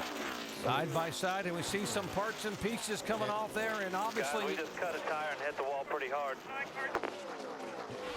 And you just said, and as long as it doesn't blow this tire out, he may have a shot. But no, he just cut right into it and just slammed across the wall. And the points. Okay, Jimmy? Yeah, this is a hard lick for Jimmy. He had a hard lick 2 weeks ago at Chicago. He jumps right out. That's a good sign. Jimmie Johnson 7th in the point standings. He is the reigning NASCAR Nextel Cup champion. He gets out of the car, but the car is ablaze here, and here come the safety crew. Yeah, I tell you, it's a really smart decision on Jimmie Johnson. He knew the car was on fire. He jumped out. But guys, this is the problem you have when the pit crew doesn't fix the car the way it needed to be fixed. You know, they did the best job they possibly could. You take a look at his wife. She's calm. She knows her husband's out of the car. That's something, as a wife, it's got to be killing you. You're really concerned. But Jimmy looks good right now. He's took a big hit in the points, but I'm sure he's still going to be in the top 12, even though he's had this wreck.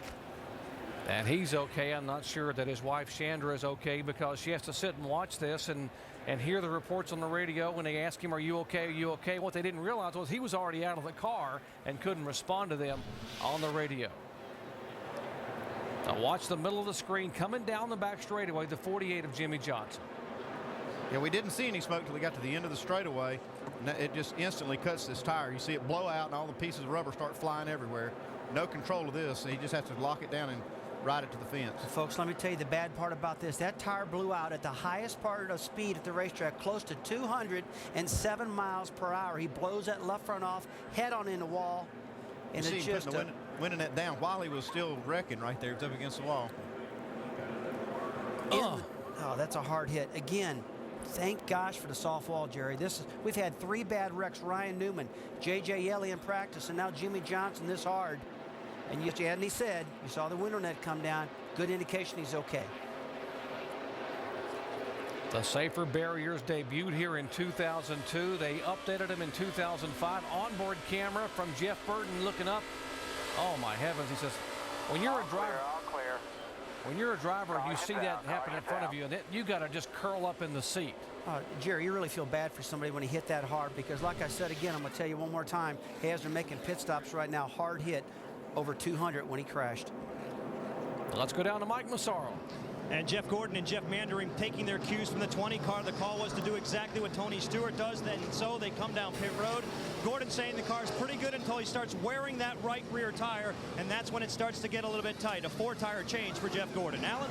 You see Dale Jr. in the center of the picture, just 2 left side tires to call by crew chief Tony Ewing Jr. Dave? Right sides. That was a call from Greg Zipadelli. They hated to give up any track position, but when everybody else pitted, they realized then their option was to put on 4 or 2. They had to take 2 to keep with everybody else. It looks like they only got beat out by 1 car. Juan Pablo Montoya gains 3 spots. You see the others as the race off pit road. And fuel only for the 42 of Montoya, the 3 spots. I got to ask you, Andy, what about 2 left side tires on the 8 car for Earnhardt Jr.? I think they may want to work on that left front fender, and taking 2 tires was the call, and it may even change the handle of their car to be what they want it to be. They may want to change it by just putting left side tires on. Well, we talked earlier, if these guys got enough confidence in the track right now that it's rubbering up and not hurting the tires, I'm telling you guys, I've been here many times, 2 tires isn't a bad deal.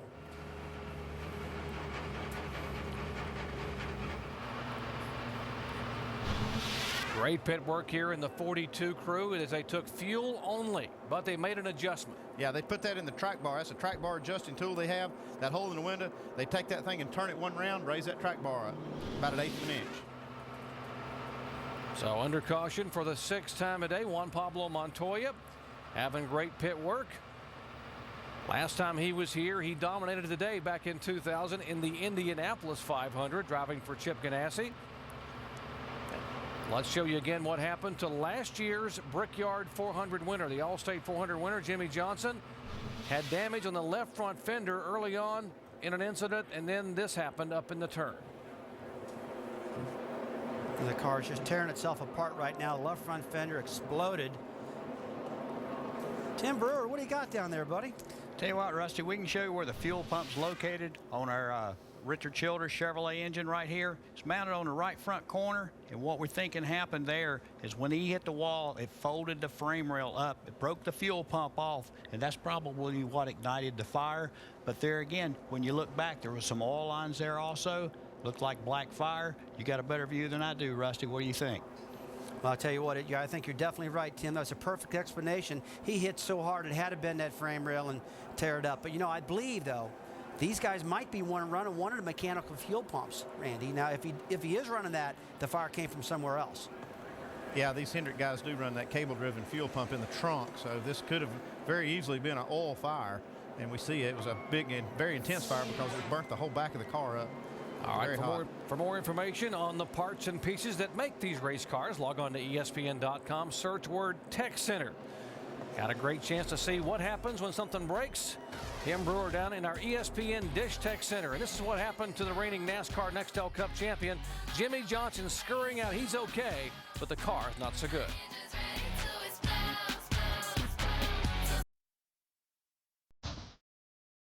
You can be driving down Georgetown and just see the back of the grandstands, and you can look through a couple different holes and see the track. I mean, just that much of it, you know, makes you go, wow, this is Indianapolis.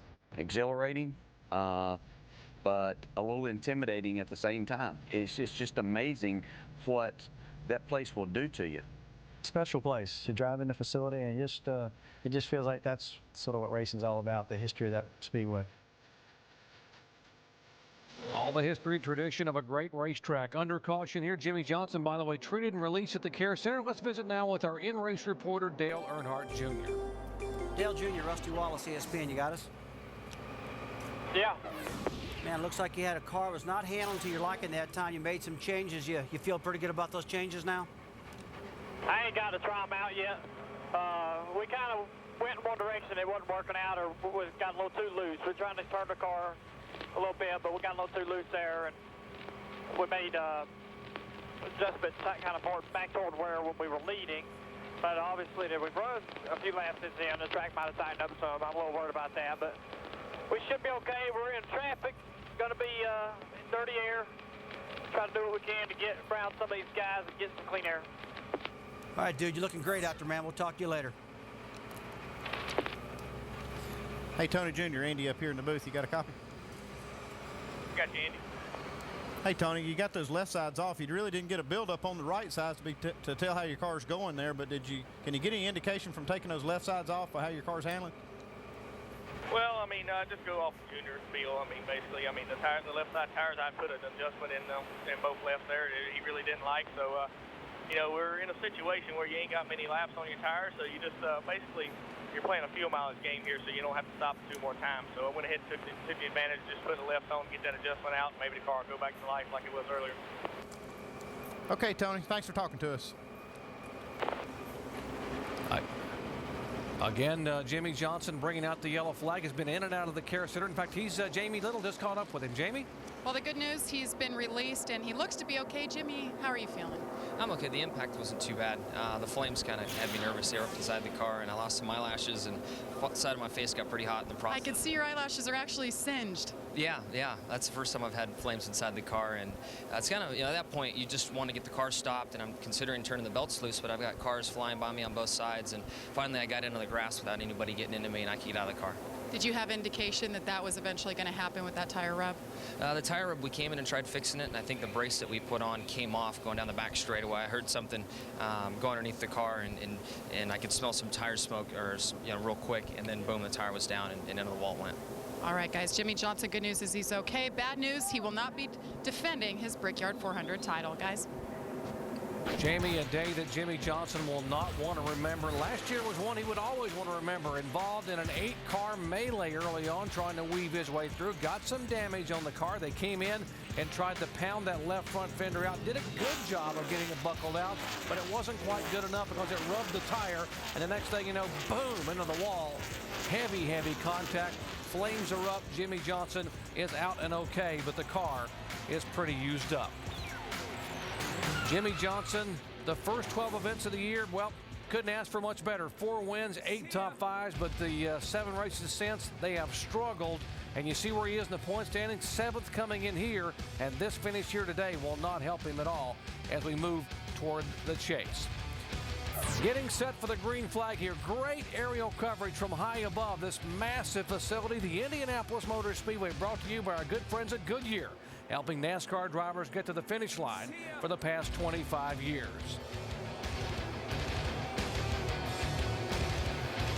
Many drivers were on and off pit road. Some of those who did not pit included our current leader, Kyle Busch, in the 5 car.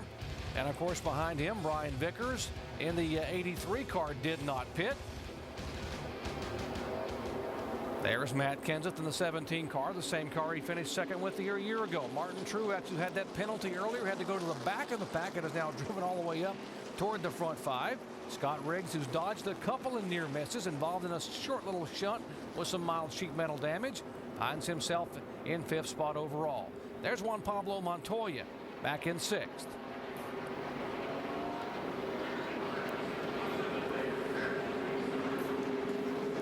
The 88 car of Ricky Rudd on the inside. Rudd, a former Allstate 400 winner. Hayes' car will pull away. Kyle Busch stayed on the racetrack, as did the Toyota of Vickers. Vickers wants to be the first Toyota to lead at Indianapolis Motor Speedway. The question is, does he have enough oomph to get by the 5 car as they head to green?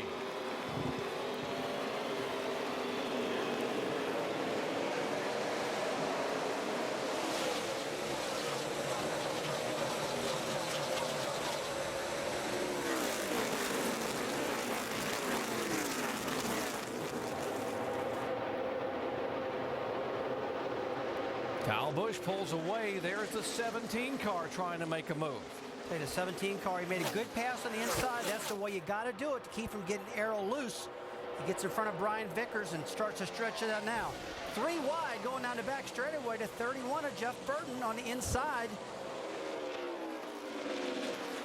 Burton makes it work, slides up, well, almost slides up in front of Dale Earnhardt Jr., but he's now on the inside of the 20 car.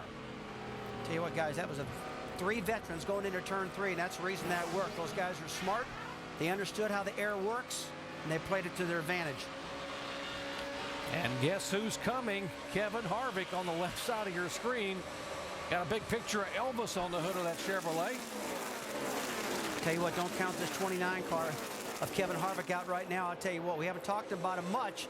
We're only 68 laps in this 168 lap race, 160 lap race. And what about that 07 car? He's back in the game right now. That engine he had to replace is probably one of the strongest in Richard Childress Racing right now, Andy. Childress is awful strong, happy with his engines.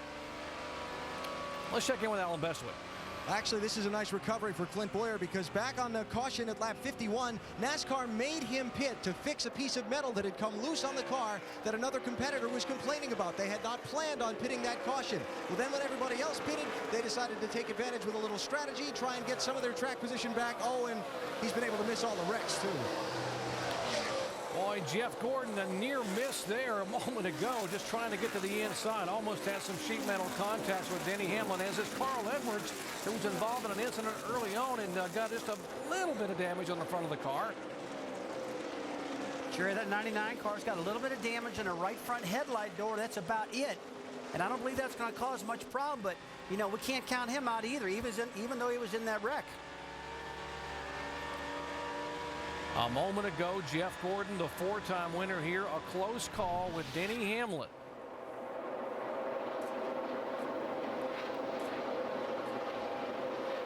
A lot of these guys were stacking up right there, and you see Denny Hamlin was just basically trying to protect his spot and keep Jeff from passing him, and Jeff does get by him, but then Denny passes him back, and now he's passing Ricky Rudd, another lap car. And that 11 car has had a strong horse really from the start of the race, but he got that penalty early and had to make up a lot of ground for with more on Denny Hamlin, let's check in with Dave.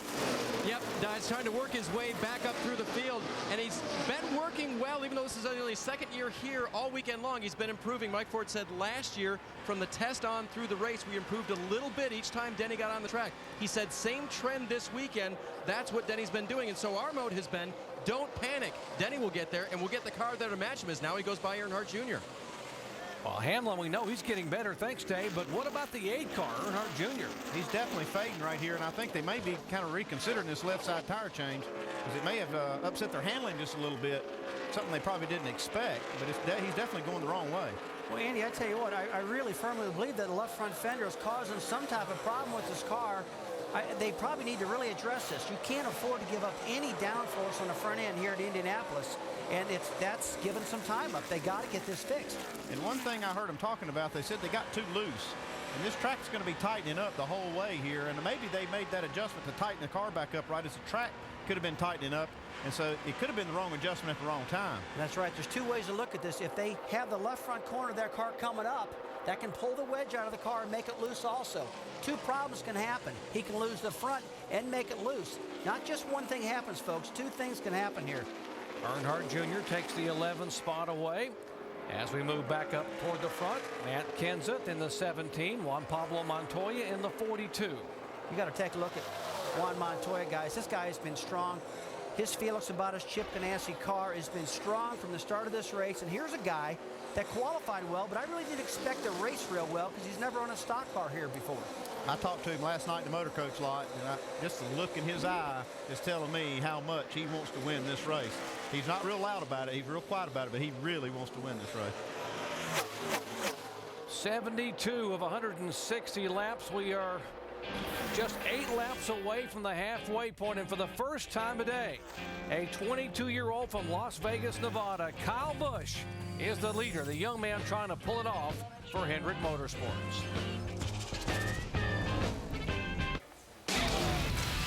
NASCAR Nextel Cup Allstate 400 at the Brickyard, brought to you by Sprint. Enter the Sprint Speed Millions sweepstakes presented by Motorola at sprint.com/speed. vitamin water. It works for Casey Kane. And rugged and reliable Panasonic Toughbook laptops. Well, guess what? We are under yellow for the 7th time today here on lap number 75. Debris on the racetrack at the entrance to pit road, and that will have these guys here. Rick Monroe waving the yellow flag, the NASCAR flagman there for the 7th time this afternoon. This is a huge break for the 5-car Kyle Busch. They did pit under that last caution, and they'd kind of miscalculated their fuel window a little bit, so they were going to have to pit within about 2 or 3 laps. And so this is a huge break for them. As a crew chief, how can you take that kind of gamble? The caution was out on lap 62. You know you could make it to 75, 78. I guess, are you thinking about how many yellows we've had and that maybe yellows breed yellows? Well, I'm thinking that the track position is so valuable that you're going to try to roll the dice a little bit to get it. But that was rolling the dice pretty heavy there because it wasn't giving them enough window of green flag racing. But it's a big track. They can maybe get in and get out without losing a lap. Let's check in his pits with Alan. Well, the real quick answer to that question, Doc, is they weren't gambling. They miscalculated. You know that whole forget to carry the one thing?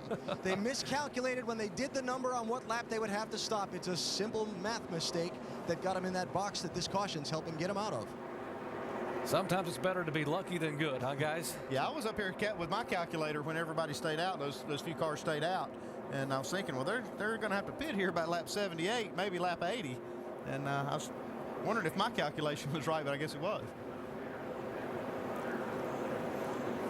I got to believe right now this track is rubbering up enough that we're going to see some more 2-tire changes, right side changes, because I think these guys are learning now that this track position is everything in the world. Well, pit road could be very lonely for the 5-car. I don't know how many of them will come on the pit road. We definitely know that Kyle Busch has to get there. We mentioned he did not pit. Neither did Brian Vickers a moment ago in the 83 car, the Toyota. But here comes the 5-car. 31 pulls back out. So does Harvick. And others decide to come on the pit road. We've seen these guys do that in a Busch race that we did one time and fake Kyle Busch. Same cars involved. It was Jeff Burton and Kevin Harvick. Let's go down to Allen. And so Kyle Busch going to try and take advantage of that lucky break when they had the miscalculation. The caution going to bail him back out of it. It'll be a 4-tire change. See the wrench in the right rear side. Going to try and make a track bar adjustment to help him with the handling of the car. The front end grip is what's lacking on this 5 machine. By the way, they're also starting to do their math calculations from here to the finish on fuel to see how far they can go and if they can do it on one more stop. All right, great pit work down there. Thanks a lot, Alan Bestwick, covering the pit stop and get it. Whoa, some contact on pit road. A couple of cars coming out. The 07 and the 2 car nearly had door-to-door contact exiting the pits. Jerry, this is one of the narrowest pit roads. Oh my gosh, look at the whole back end of the 2 car. Now, Andy, I remember at Charlotte a couple years ago when Jeff Gordon lost his rear bumper, his car actually ran faster. This isn't a bad thing, I don't think. Yeah, I knew where you were going with this. This could actually be an aerodynamic advantage to lose that tail panel. But I'm sure he didn't want to lose it this way. Thanks, NASCAR. Appreciate it. We look really good right now.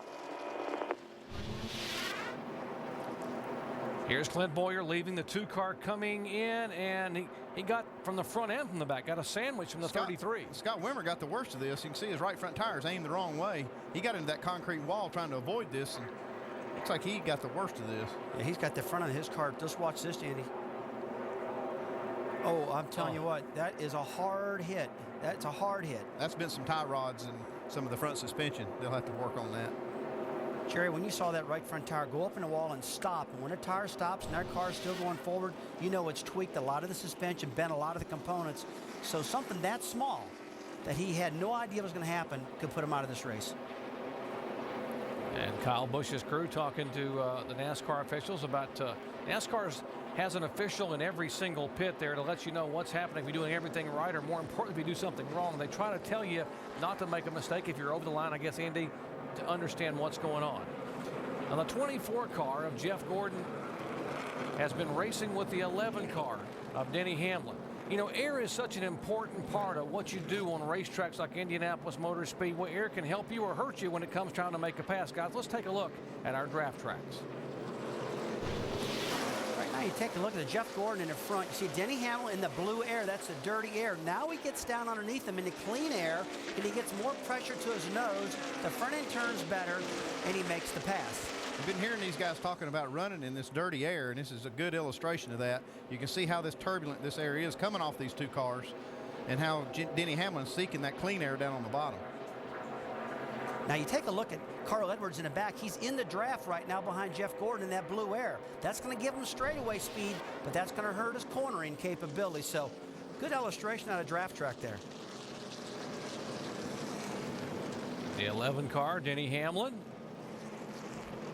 Tell you what, there's a guy that started in the back of the pack, had all these problems. He's worked his way back up to 15th. He's been as high as about 10th position. And through this series of pit stops, he's been working on the car. He's back in 15th right now. But, Jerry, there was one time when he was about 39th through a penalty he got earlier. So he's looking pretty good. He's back in the hunt now. Well, with Tony Stewart leading this race and Juan Pablo Montoya second, let's take a look at our AT&T Crew Chief Challenge.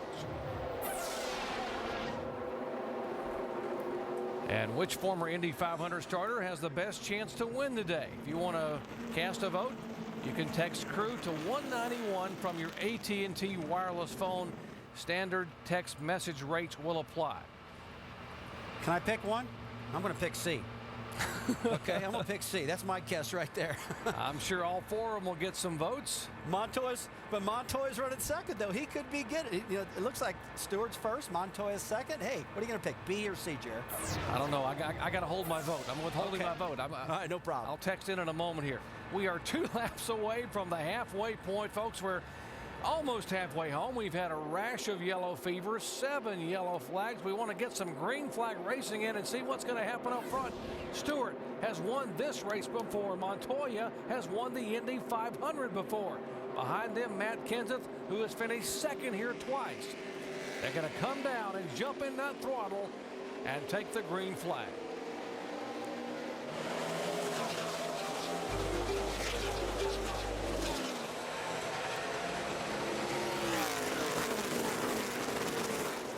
Jeff Burton wasting no time to make a move. That's the orange car top of your screen.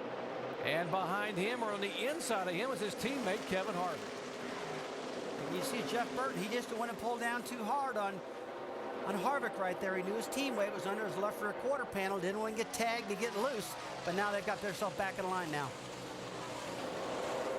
And take a look at the one car. Remember, he was held a lap earlier for not identifying the stop paddle at the end of pit road. He lost a lap, got the free pass, and now he is back in it, Jamie. What an up and down topsy-turvy day for Martin Truex Jr., guys. He had that penalty of speeding down pit road, came back in. He was doing okay, working his way back up, and then he came in and pitted, and they said that the pace car beat him, so that naturally put him a lap down. Well, then, with that Jimmie Johnson incident, they got the lucky dog. So Martin Truex got back on the lead lap. He's fighting his way back up, 6th right now, but the trick is he stayed out the last 2 caution flags. The team thinks they're going to be just fine with the way this race is unfolding. So far, so good right now for Martin Truex Jr., running 6th, and he started 33rd.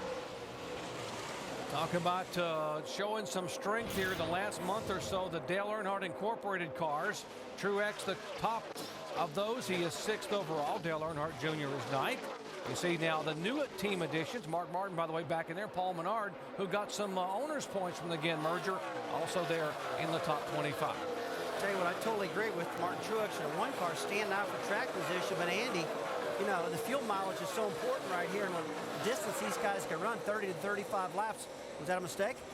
Well, we've got a few different strategies going on right here. I think that they got enough wind to right now take them out quite a few green flag laps. Nobody can make it on one more stop anyway here, so I think everything will shake out with it, and I'm sure we're going to have another caution. We've seen plenty of caution flags today. All right, one of the drivers involved in an accident earlier in the afternoon, Casey Mears, standing by with Alan Bestman. Casey Mears back here in the garage where he doesn't want to be. Casey, what happened?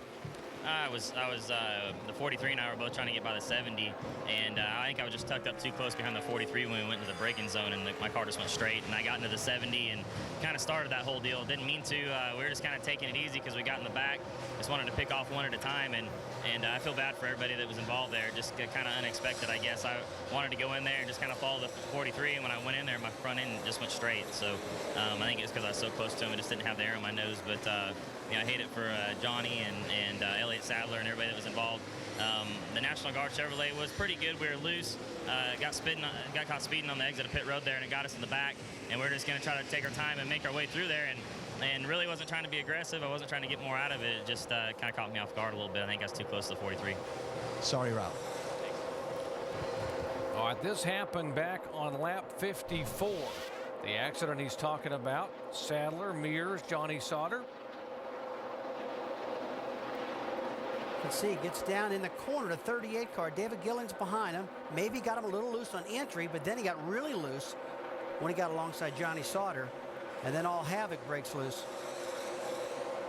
You know, we've been showing you guys dirty air on draft track all day long, and our draft track is correct. You really got to understand how to work the air to your advantage, especially at a track like this where it's so flat. That's a perfect example of when the air can work against you right there. Tell you what, the guy I've been taking a look at was Dale Earnhardt Jr. Now his last lap of 53.68. Well, get a load of this. Tony Stewart's rocketing around there at 52.30s. Dale's almost a second off the pace. They're going to have to work on this car. And if they're going to get back in the hunt, they're going to have to fix this fender, maybe right side this thing, get some track position, something. As a crew chief, what type of call would you make right now under this circumstance? They're going to have to make some kind of adjustment here to try to catch these guys. And they haven't had very many opportunities to adjust on the car, but I guarantee there'll be wrenches flying when he pits next time. The 29 car, Kevin Harvick, he was able to go by his teammate, top of your screen, that's a 31 of Burton a moment ago. Now he has gone by the 17 of Matt Kenseth. Harvick now being shown as high as he has been all day long in third position. Jerry, I see a lot of different cars now coming back to the front of this pack right now. These lead cars, Tony Stewart, Juan Montoya. Look at the big lead that Stewart's got now. And one thing I want to remind everybody of right now, this track changes big time. These grooves are really rubbering up with rubber, and the more rubber gets down, the tighter these cars get, and these teams are going to have to start making big adjustments. But it looks like Stewart doing the best job of it right now. Tony Stewart's got his car dialed in. He's got that clean air on the front end. Some of these other guys, I'm sorry, Jerry, some of these other guys are going to have to start adjusting on their cars to catch them. Momentum is so important. Tony Stewart had gone 20 races without a win, and then last time out at Chicagoland in this very car, he led over 100 laps, and it's running awfully well again here today.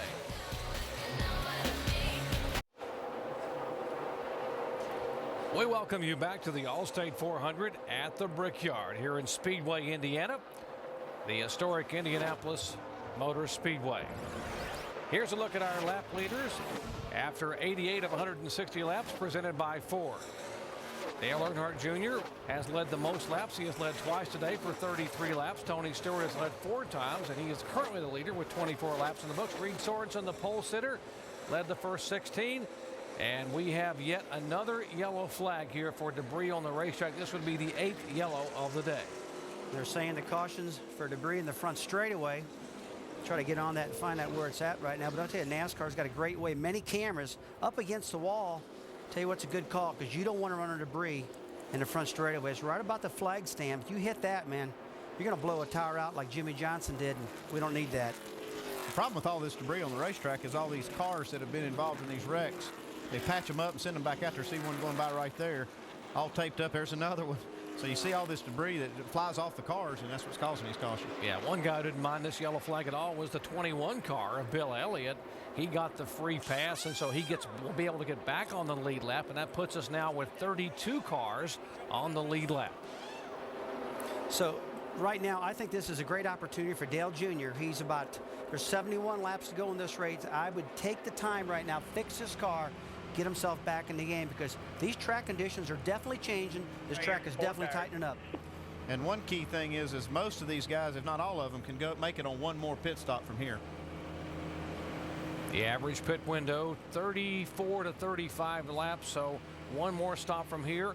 And again, these adjustments, these guys probably didn't want to see a yellow flag. They were just checking out Tony Stewart's bunch, but Juan Pablo Montoya has gotten stronger and stronger. You know, he's a good road racer, but he has not won on an oval, although he had some success early on at Mexico City in the Busch Series car, but that was on a road course.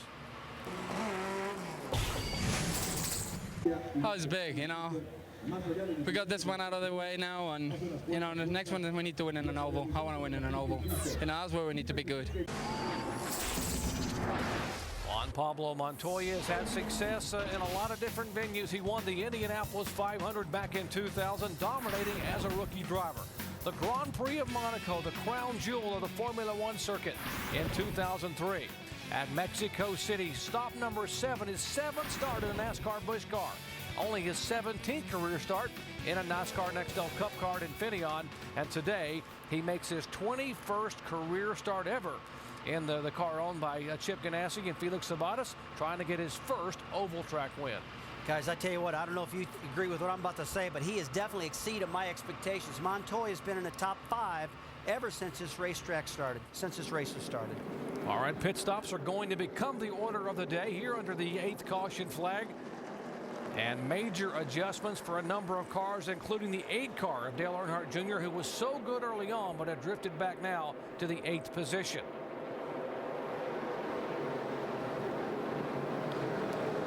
They're headed down to you, Jamie Little. And Martin Truex Jr., as we were talking about, big sigh of relief for this team. They were just 3 laps away from having to pit. As I said, they stayed out those last 2 cautions. Martin Truex comes into his pit box, just going to do 1 round down on that track bar, make a small air pressure adjustment, take some right sides there and fuel, go over to the left side, take 2 more tires. Let's go down to Mike. There may be a little bit of pressure on the 29 over-the-wall crew after the last stop. Kevin Harvick came over the radio complaining that they were losing spots on pit road. This one, though, very clean, 4 tires and fuel. Juan Pablo Montoya's crew chief Donnie Wingo says they're very close on the chassis. They're not going to win the race off pit road here, though, Dave. Tony Stewart's going to try. He's not going to do it either. Just a 4-tire stop with a little air pressure out of the right rear, just a tick loose. They didn't want to change it much. They didn't want to change their track position either, but that's what happened.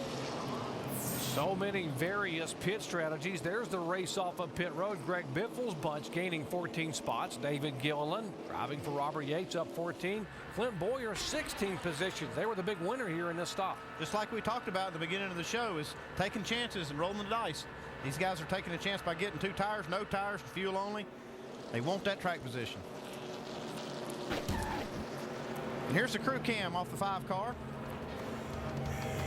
Fuel carrier and tire catcher. He's trying to catch these tires as they come off the car so they don't bounce out into the racetrack. Great pit work for Ron Sipka and company. For Kyle Busch, back with a green flag at Indianapolis in a moment.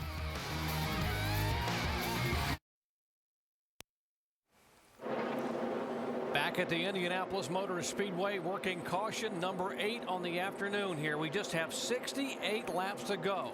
And this 14th annual Allstate 400 at the Brickyard. Beautiful shots from high above. This racetrack courtesy of the good friends at Goodyear, helping NASCAR drivers get to the finish line for the past 25 years. There is fluid on the racetrack. We were getting set to go to green, and the spotters around here noticed some fluid coming out of one of the cars. We just had the 00, by the way, David Rudeman, come down pit road because of smoke in the cockpit. There's where the fluid came from, out of the 00. So we will take a few more laps, take a break, and come back with a green in just a moment. Jeremy McGrath is going to be competing in the X Games, I am told, and next year he'll take a shot at the Busch Series. Well, here we are at the Brickyard. And a stat to keep in mind that the fellows reminded you of earlier today. 6 of our last 9 winners here have gone on to capture the Cup championship. Jimmie Johnson, of course, has been knocked out because of the fire, so we will not have a repeat champion here today before a crowd of 250,000, Susie, and there's not a seat to be had here. That's for sure. And this is one of those races. You win it, you get the attention of the garage area. Let's focus on Greg Biffle, who's the leader right now, who brought a new car to Indy this weekend. So do you think he's really for real right now? Haven't really seen him show that right now throughout the race. But a lot of things happen later as this race goes on. We heard Rusty talk about the track really rubbering up, so Greg may have his car where he wants it now. He may have been so loose earlier that now it's just starting to come around. This would be a huge shot in the arm for Greg, too. He has a new crew chief this year, and they've struggled this year, both in the Busch Series and the Cup Series. So hope he can stay out front and get lead some laps and maybe get some confidence. You never know what can happen. Well, one thing we've also seen is this race has a way of propelling drivers into that chase for the Nextel Cup Championship, and Biffle right now is 16th. Man, could this do a lot for his season? Oh, it really could, especially with Ryan Newman going out today, and Carl Edwards is having some problems. Jimmie Johnson's had some problems, but that 12th place spot could be up for grabs as time goes on if they continue to chop away at it. Hey, for the insight on Greg Biffle, let's go to Dave. And Susie, he may get swallowed up at this restart. It's been a hard day for Greg Biffle. Radio didn't work at the start of the race, so when his car was flying the nose and absolutely hard to control, he radioed into his crew chief, Greg Irwin, on what to do, but Greg couldn't hear him. So, and they finally got a pit stop to work on things. They closed off the front shocks. They got that car to settle back down again. Greg just told me that he thinks, I still only think we have like a top 10 car, but we had to put the car out front in clean air to see what it would do. And if they can maintain that top 10, that's a lot better than they were earlier in the race. And guys, as we know, this race is just chock full of former Brickyard winners. Oh, yeah, absolutely. And, you know, the interesting thing, too, we're getting down to 65 laps to go.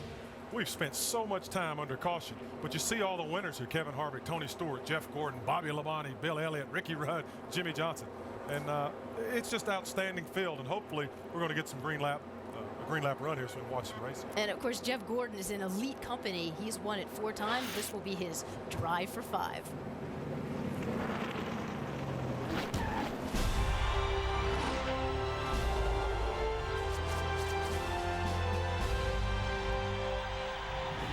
You know, it's just such a great feeling to experience what it's like to win at Indy. Jeff Gordon, winner of the inaugural Brickyard 400. It's awesome. I mean, you know, they're gritty and there's rubber and dirt and sand and everything else, and you don't care one bit. And it's extremely special to get that opportunity.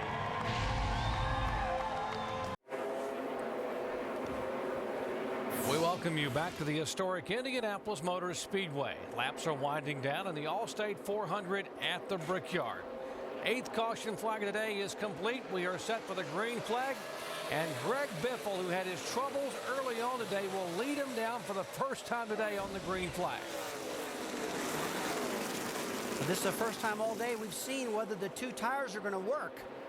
You got Biffle on 2 tires, Stewart on 4. We expect he's going to run up and just chew him up. But can Biffle hold on for a while and can maintain that track position? The top 3 cars, Biffle, the 07 of Boyer, and David Gilliland, all 3 only took on 2 tires. For more on Gilliland, let's check in with Jamie. Yes, and David Gilliland making his first appearance here at the Brickyard, but his crew chief is Todd Parrott. Parrott knows all about winning here as he went to victory lane with Dale Jarrett. It's actually Todd that started the trend of kissing the bricks after a win. So he knows how to get it done. They came in on that last pit stop. David took right sides only. Car is good. The team feels like they can get the job done. Let's go to Dave. Well, Jamie, whenever Tony Stewart comes to the Brickyard, there's a little pressure on him. He got rid of some of that pressure a couple years ago when he won here, but he tries to find ways to relax, and that often includes busting on his crew. He did so with crew chief Greg Zipadelli, who might sound a little nervous as well. Pops, can we get you a pillow or anything? Look like you're one step away from just being real super comfortable up there. Doing everything I can to try and relax there. Yeah, me too.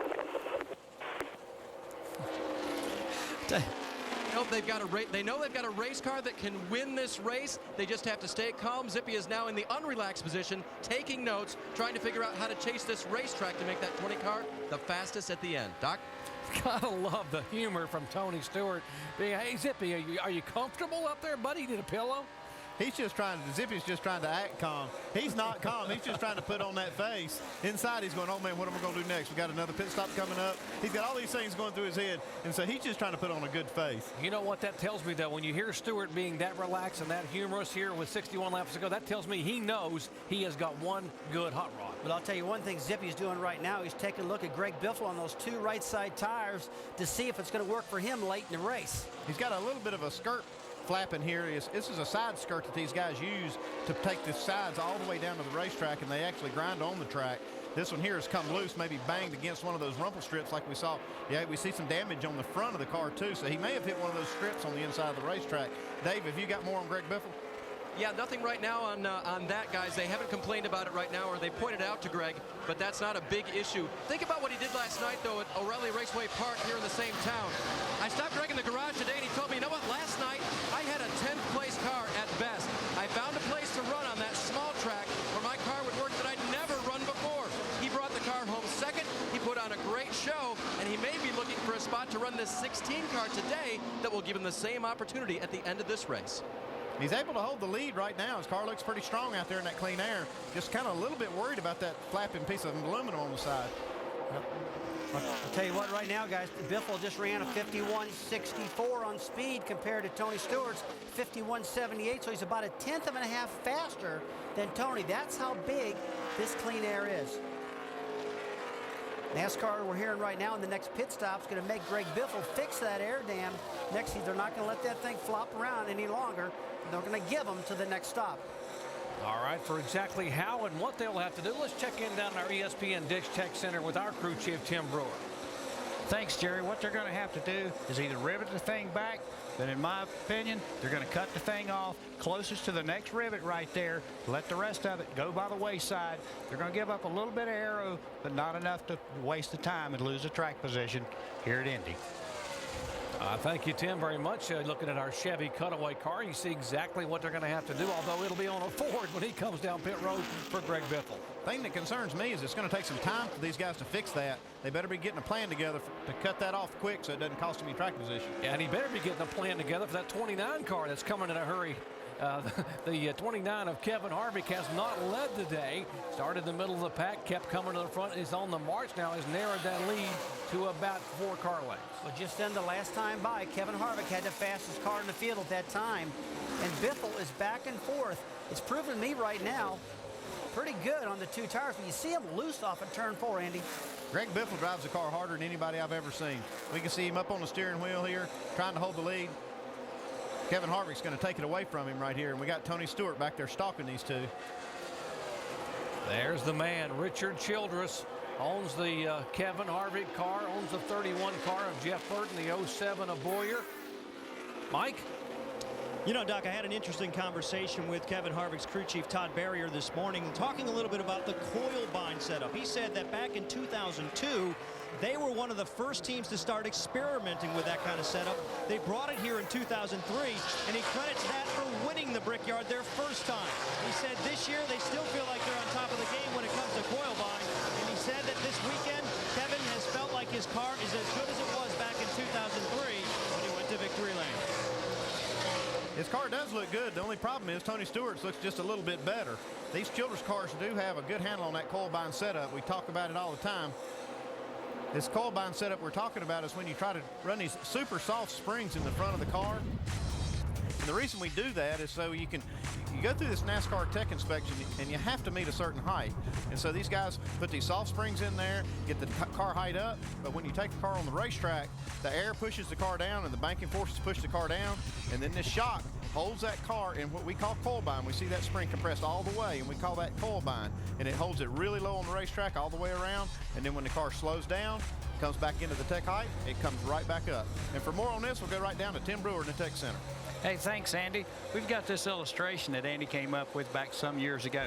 This, folks, is the installed inspection height spring right here. But believe it or not, when the car's in compression, meaning the air dam's all the way down, this is what the spring actually looks like setting inside the spring bucket, and that enables the front of the car to come down, makes a tremendous amount of downforce, and this is ultimate coil binding. Tim, that is great. And Andy, you developed that? Well, that's my spring he's holding right there, the one that's all compressed. That's the one we used to use to make all the spring buckets so we could maximize that coil bind setup. These guys have evolved that whole setup now where they have a manufacturing process for all these arms just so they can make that all work. Well, guys, right now, the 16 car, Greg Biffle is really falling back right now on those 2 right side tires.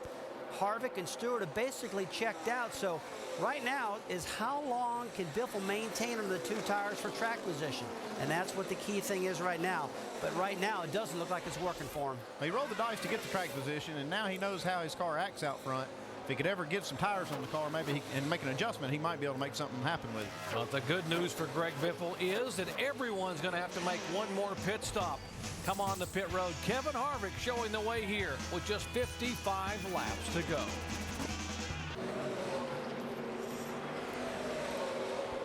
Kevin Harvick, who won at Daytona, is now our leader here at Indianapolis. He stands only 8th in the chase points, but he has earned over $5 million because of that strike at Daytona. Only 2 drivers have put together wins at Daytona and here in the Brickyard in the same year. Dale Jarrett, one of them, who has joined us in the broadcast team. The other one a year ago, Jimmie Johnson. And right now, Doc, it is some duel for the lead with Tony Stewart right on his bumper. As you watch these 2 cars just chasing each other with 50 laps to go, we've had contact with the 40 car, David Strimmy.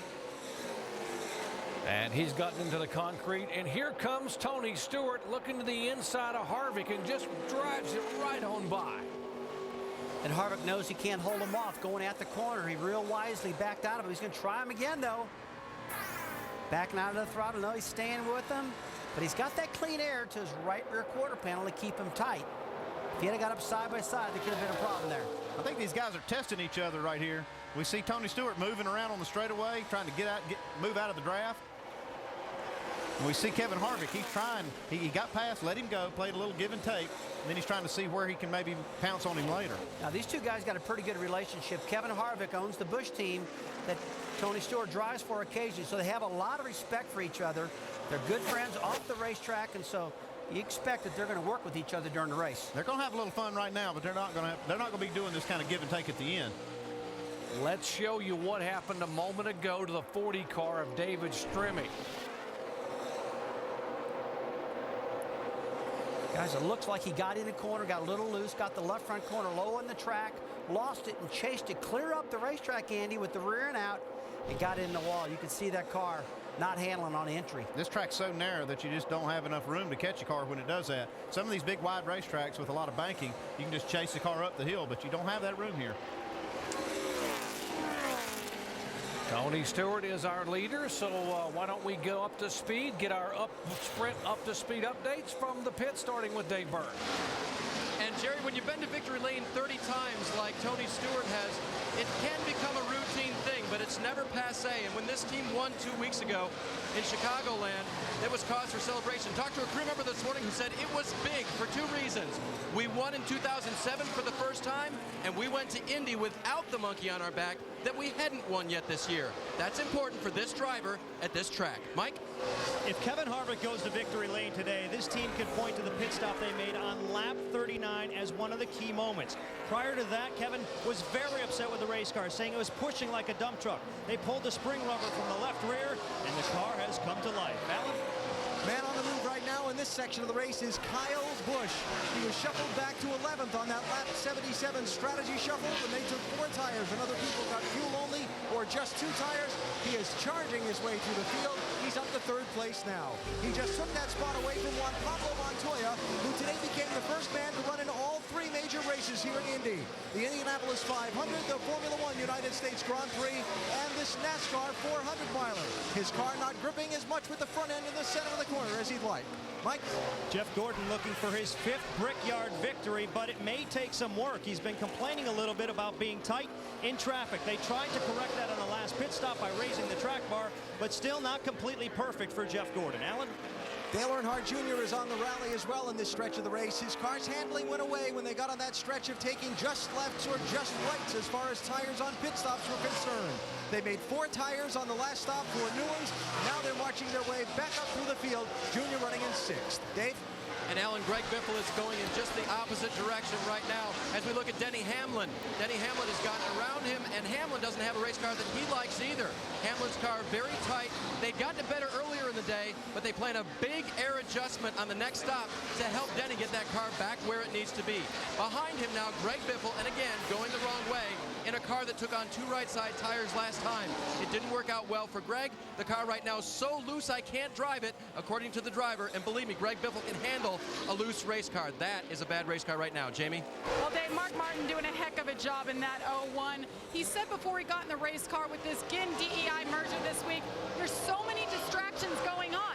He's the veteran on the team. Everybody's going to him for advice and for answers, what to do with their development program. He said he couldn't wait to get in the car, but today he's had his hands full. Lost that second gear right off the bat. Then he got a speeding penalty, but now he's gotten himself out of sequence, and he came across the radio just a moment ago and said, thanks, NASCAR, we're looking real good now. Alan? After an engine change this morning and contact twice on pit road, Clint Boyer has gone to the back of the pack 3 different times today. After that last pit stop and a strategy call by his crew chief, he came out 3rd, took up 2nd spot on the restart, but now the handling is fallen away, and Clint Boyer has slipped back now to the 10th spot for the moment. Dave? Reed Sorensen, the pole sitter, is going to try to get that spot from Boyer right now. They're recovering after a race car that's been very tight and no grip on the front end. They made an air pressure adjustment last time. Reed reporting, it's so aero-tight I can't do anything with it. Crew chief Jimmie Elledge said, that's what happens here. Work with it best you can, driver. Jerry? All right, thanks, guys. 44 laps to go. Pit stops, probably the window would open in about 11 or 12 laps. But right now, it's all about Tony Stewart in the 20 car. Dale Earnhardt Jr.'s onboard camera. Earnhardt Jr. riding back in 6th position. He was a major factor early on. He has led twice for 33 laps. Pit stops coming up here momentarily.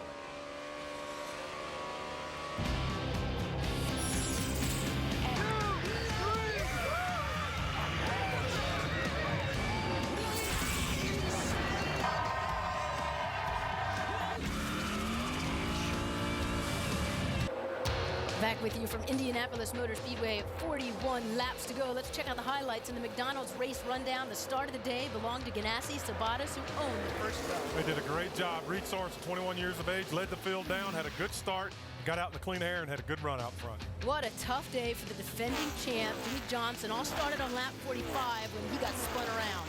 Yeah, you just get caught up into things, and then one problem magnifies into another, and then it ends their day. Yeah, he hit the wall at 200 miles an hour. He said it was the first time that he's got flames in the car. Kevin Harvick took the lead for the first time on lap 103. He won from the pole here in 2003. Well, I tell you, Kevin's been strong all day long. He's starting to lose a little bit of that strength, but he's had a good run thus far. On lap 110, he was passed by his friend Tony Stewart, who won here in 2005. It was the 5th different time he's led. Yeah, Tony Stewart loves this racetrack, and I think he showed us right from the drop of the green flag that he meant business today, and he's got his car out front right now. Yeah, Tony Stewart is known for winning in bunches. He's won back-to-back races 6 different times, Doc. Susie, Tony Stewart setting sail here with 39 laps to go. You saw the pass on Kevin Harvick just a few laps ago. Now, Kevin Harvick has some issues with the handling on the car. Let's listen in. I think I'm too tight off the corner, but I don't have enough grip in the front either. I mean, in the rear. I'm too tight off, but I'm looser than I am tight, so it's like a black and total grip. Need is something to make the front turn better and lock the back down more. Now, what he is talking about is the lack of grip on the car and how the car reacts. And when we saw the pass a moment ago with Tony Stewart, it had a huge effect on the air. Let's show you with our draft tracks exactly what was going on between the 29 and the 20. Now let's take a look at this last lap. The 29 car is leading. Tony Stewart's behind him. They race down in the corner. Stewart gets right on his bumper. That high pressure air moves back over to front of Stewart. He's got clean air now. He makes a pass on the bottom. Now let's take a look at the 29. He gets in the clean air, makes them wiggle because it pinned the front of his car. When it sticks to the front, the rear end got loose then. So as you can really see, let's take one more look at this. Harvick gets underneath him, the air attaches. Now he tries to pull the nose down underneath, and he's in clean air now. More pressure on the front nose, makes the car loose. Okay, now one more time. Harvick does the fake. Tony doesn't go for it. He goes to the inside. He's got clean air in the nose of Stewart. Front end stuck good. He makes the turn. Harvick makes the crossover right here. He gets clean air at his nose, but also it makes the back of his car loose a little bit. But so, that's a good illustration of draft track, guys. I'll tell you what. And that's exactly, Jerry, what it feels like in a car when you're driving that thing. Never been able to see the air or the implications of the air before, but you've been able to feel it now as a driver. How does it feel to be able to see what was actually happening? Well, it's pretty cool to see what happens, but you know, as a driver, when I'm out there running, I get real loose, and I go to my crew chief, and I'm like, fix this car, what'd you do? Maybe the first early stop of the final stop. It's Matt Kenseth in the 17 car coming down at 55 miles an hour. To Mike.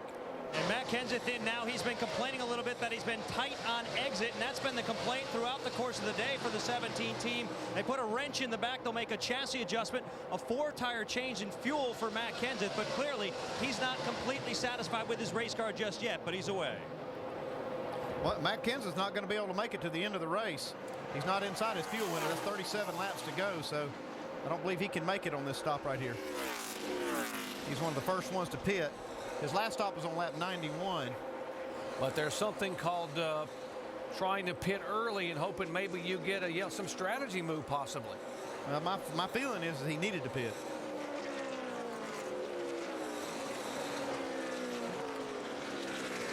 Juan Pablo Montoya in the 42 car being shown in 4th position. Here comes the 16 car Biffle. Remember, they got to repair that valence or that skirt on the left side. Let's go down to Dave Burns. As he makes a long trip down pit road now, Greg Biffle will get 4 tires this time. Remember, only a 2-tire change last time. Extra time spent working on that car now. They may go to the valence, they may not. They're staying on the top of the car, get a windshield tear off. Looks like whatever it is may be acceptable right now. They're going to change tires on that left side and get the 4 on it. The loose condition was the worst thing for Biffle, and now they go down below to try to cut that off right now. That was the last thing they did, and they pull it away as Biffle pulls away. We saw that windshield guy tearing that windshield tear off, and we kind of wondered why he may not go down and cut that piece off. The only thing that guy can do, and the only thing he's approved to do, is to work on the windshield and service the driver. So if he'd have done that work, they would have been penalized. They had to wait for one of those other guys to come over there and make that change. And more pit stops taking place. Let's go down to Mike Massaro. And the call is a 4-tire change this time around for Dave Blaney. Twice today, however, they've opted for 2 tires. I was told once was an actual mistake, but they learned from that mistake. They saw how the car reacted. That's why they did it later in the race. But this one's a 4-tire change for Dave Blaney. And here's the 6th car. David Reagan took over driving this car from Mark Martin, who left Jack Roush a year ago. And Dale Earnhardt Jr. in the 8 car. Boy, do these guys really need to get this car dialed in for Little E. Alan Besser. Well, Doc, Dale Earnhardt Jr. had rallied up to 6th place before the pit stop. Remember, he was back just outside the top 10, but he says the front end grip has gone away on the car, so they're going to make an adjustment to try and help him with that. A 4-tire change, and perhaps the most important thing on this stop, that big can of gasoline in the left rear corner of the car. The fuel man has to get the car packed absolutely full of fuel if they're going to have a shot at making it to the finish of this race on that stop.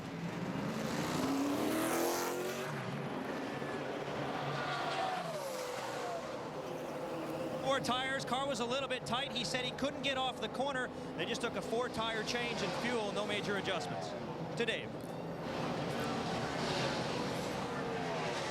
And on pit road now is Tony Stewart in the 20 car. It's a long trip down. He follows Ward Burton down pit road.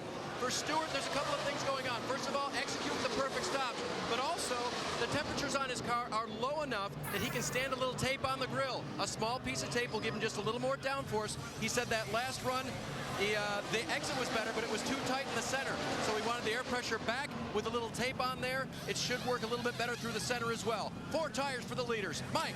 You heard Kevin Harvick complaining on his radio about losing grip. Well, he's digested it a little bit, thought about it, and he thinks the air pressure was a little bit too high. He radioed that back to Todd Berrier. They're going to make an air pressure adjustment, lowering the air pressure on the 29 car, hoping that brings that car back to the feel that Kevin was liking earlier in the race.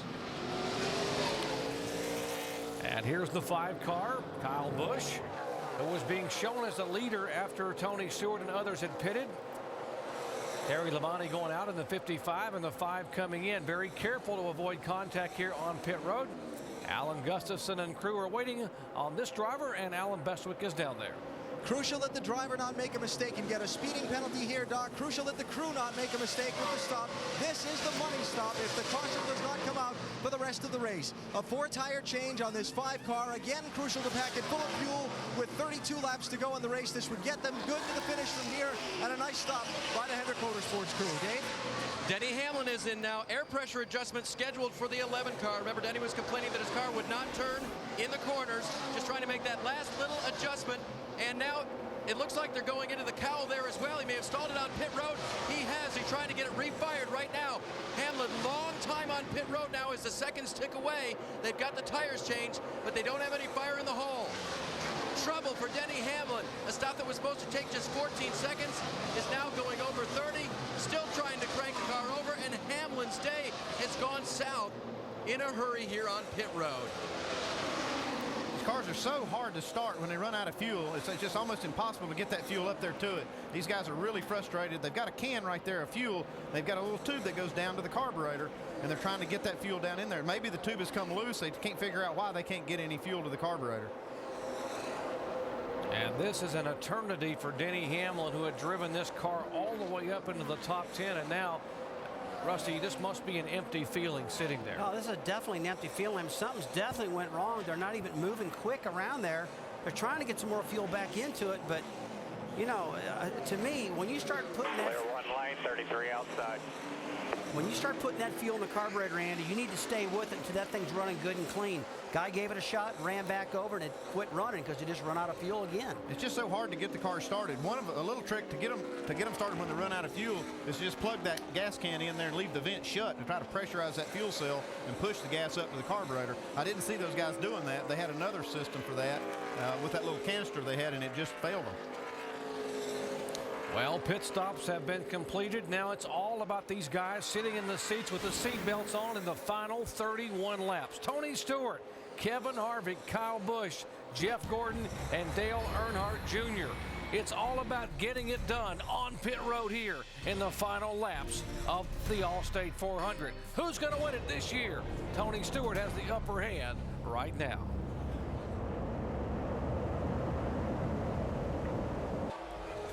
This telecast is available on ESPN HD, presented by DirecTV. Keep another thing in mind about the Allstate 400 at the Brickyard. There are no flukes. Only the best win here. Our leaderboard: Tony Stewart, Kevin Harvick, Kyle Busch, Jeff Gordon, and Dale Earnhardt Jr. Doc, you couldn't ask for a better 5 coming down to the finish of this great race. And historically, we have seen this race become a real gunfight here in the final laps. Guys have made it up. Rusty Wallace years ago came from the back, came and ran people down. Dale Jarrett had 2 wins here, but one of those he ran some folks down here in the final laps. 26 to go. How good is Tony Stewart? Well, let's check in his pits with Dave. And he's been back and forth on the radio with his crew, with crew chief Greg Zipadelli. He wanted to talk to him about assessing the competition, and here's the conversation, or at least a part of it. Is the situation like I think it is? They all run really quick up front. They fall off like a rock. They're nowhere near as consistent as you are after about 10 laps or so. Copy. One other thing on Tony Stewart's mind: fuel. Do we have enough to go to the end? Crew chief Greg Zipadelli says yes, but concentrate on what is important, the 29 behind you, and they're trying to keep that in mind. Look at this, guys. Trouble on the racetrack. The 8 car is just abruptly slowed, and that should tell it right there. Smoke billowing out from beneath the Budweiser Chevrolet.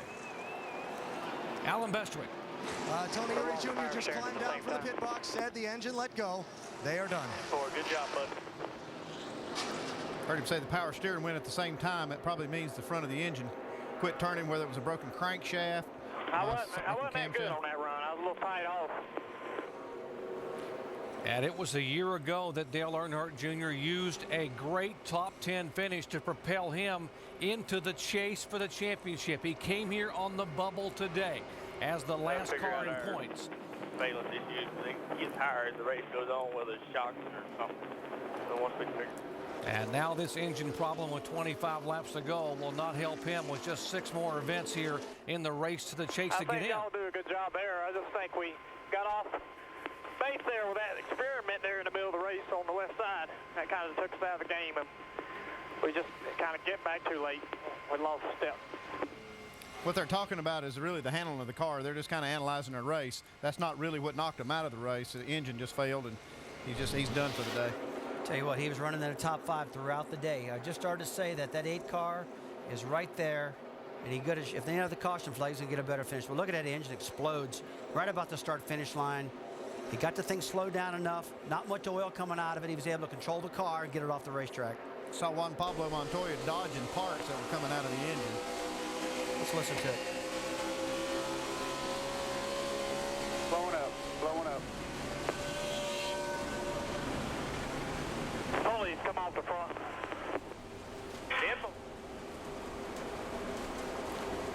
Now watch from Juan Pablo Montoya's onboard camera.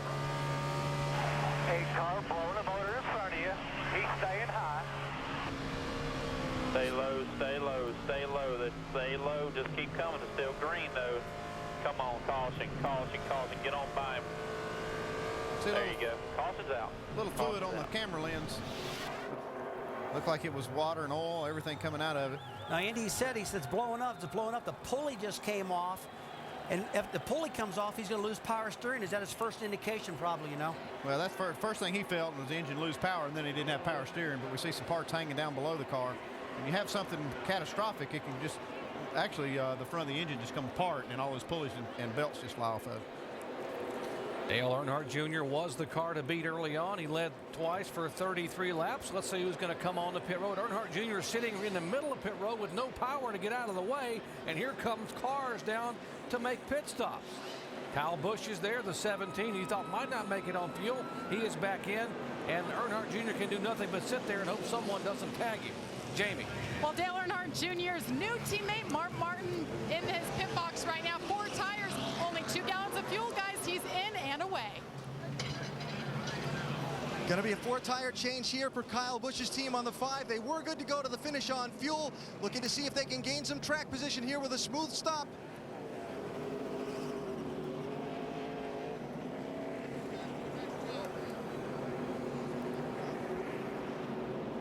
Pit stops completed, and there sits the 8 car on pit road. As you see Dale Earnhardt Jr. after having lost an engine. Let's check in on our ESPN Dish Tech Center with Tim Brewer. Hey, Jerry, we're going to show you a couple of different scenarios here on our touch screen. You see this engine here? We can do about anything we need to. We're anticipating maybe an upper engine problem, maybe a valve spring broke right here, as you can see in the animation. Spring broke. What we think can happen, drop the valve down just a little bit. You're going to see right here, bent the valve. Next scenario you're going to see, comes up, breaks the valve off, shoots it back up the intake runner, which come down, got on another cylinder, and we're going to go back and show you one more scenario we think might have happened. Lower end problem, come back in here, connecting rod, crankshaft. You'll see it heating up right here. Therefore, the bearing's going away from lubrication, lack of, or bearing malfunction. See the connecting rod bolts already broke on this side. Come back over here, continue. Breaks the connecting rod, all the stuff flies out the bottom. Catastrophic engine loss right here. Wow, perfect explanation, Tammy. For more information on how these parts and pieces work, log on to ESPN.com, search word know-how. Well, Dale Earnhardt Jr., who had a great qualifying start and led 33 laps early on, heads to the garage area here right now.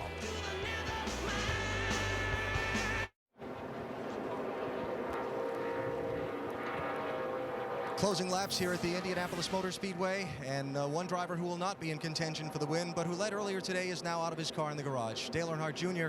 Talk about the early part of the race first. Your car was good, and then you dropped back in traffic some, and then what happened? I was running 5th. I thought that was pretty good. It's hard to lead these things every lap, but we broke the pulley off the front end of the motor. The harmonic balancer's still there, and the pulley's gone, and I guess the motor broke, but you know, you have bad luck every once in a while. We have great motors all year long, and I'm real proud of the engine shop, and that one was a good one. That's what keeps us running up front in places like this, and we need the same power the rest of the year. You just got to take chances when you're trying to stay in that chase, and real proud of my team, proud of Budweiser and everybody that supports us. We had a good car today. I want to thank all the guys on the car back at the shop here at the racetrack, because the car was fast, and I was really enjoying myself today. All right, Junior, sorry you're out. And the key for him is that he came in 12th overall in the point standings. He would right now be the final driver to make the chase. Kurt Busch is still in this race and working, and Kurt Busch could conceivably pass Dale Earnhardt Jr. And at the end of this event with 6 races to go in the race for the chase and move into 12th position. And let's check out our Allstate Good Hands move of the race. It would be the 42 car of Juan Pablo Montoya making this good move to avoid all the water and fluid and debris coming out of the back of the blown engine on the 8 car of Dale Earnhardt Jr.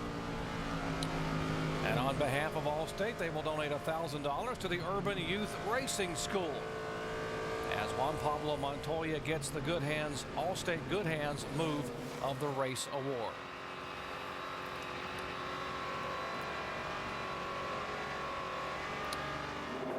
Four of the top 7 drivers have won this race before. Tony Stewart did it 2 years ago. Kevin Harvick won it from the pole. It is 20 laps to go. Who's going to get it? Here comes Harvick. Harvick's got the position, getting into turn 2 right now. Exiting turn 2 down that long back straightaway over 200 miles an hour. And he's got that clean air, guys, with 20 laps to go. And that's what's so key. That was a great move. He got it on the fresh tires. Tony Stewart has had the car to beat. Look at him, 3 and 4 wide up the back straightaway. 41, that was Reed Sorensen, the pole sitter back there. These guys trying to get up here and dice it up with Harvick and Stewart. Here comes Reed Sorensen.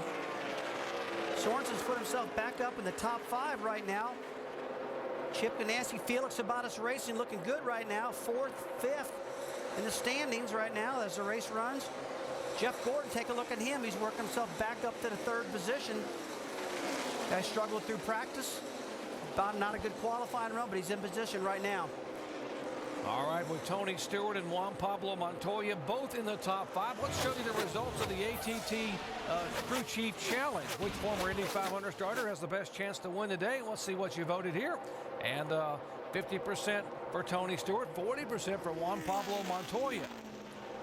That 42 car is on a march right now. You see him right behind Jeff Gordon, looking inside of Jeff Gordon.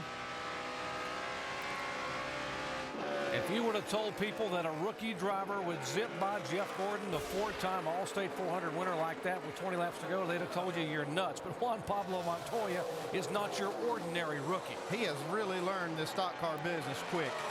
He came in here with a lot of talent, but no experience in stock cars. You see Jeff Gordon really working him hard. You see the sparks fly when he gets on the brakes. He's really, this is the time these guys got to go as hard as they can. Awesome exit.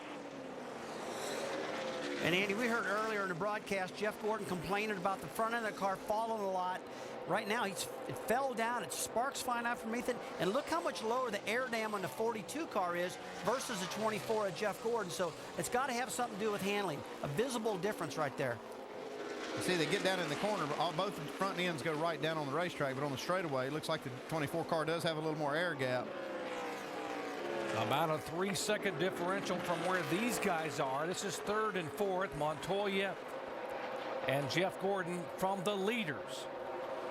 Got to hand it to Harvick. He just blasted off on that restart. He was on a mission. He knew what his plan was. Boy, you got that exactly right. If he's ever going to get this thing right, it's right now. Dale Jarrett, you've been in this position a million times, buddy. You know exactly what Harvick's feeling right now.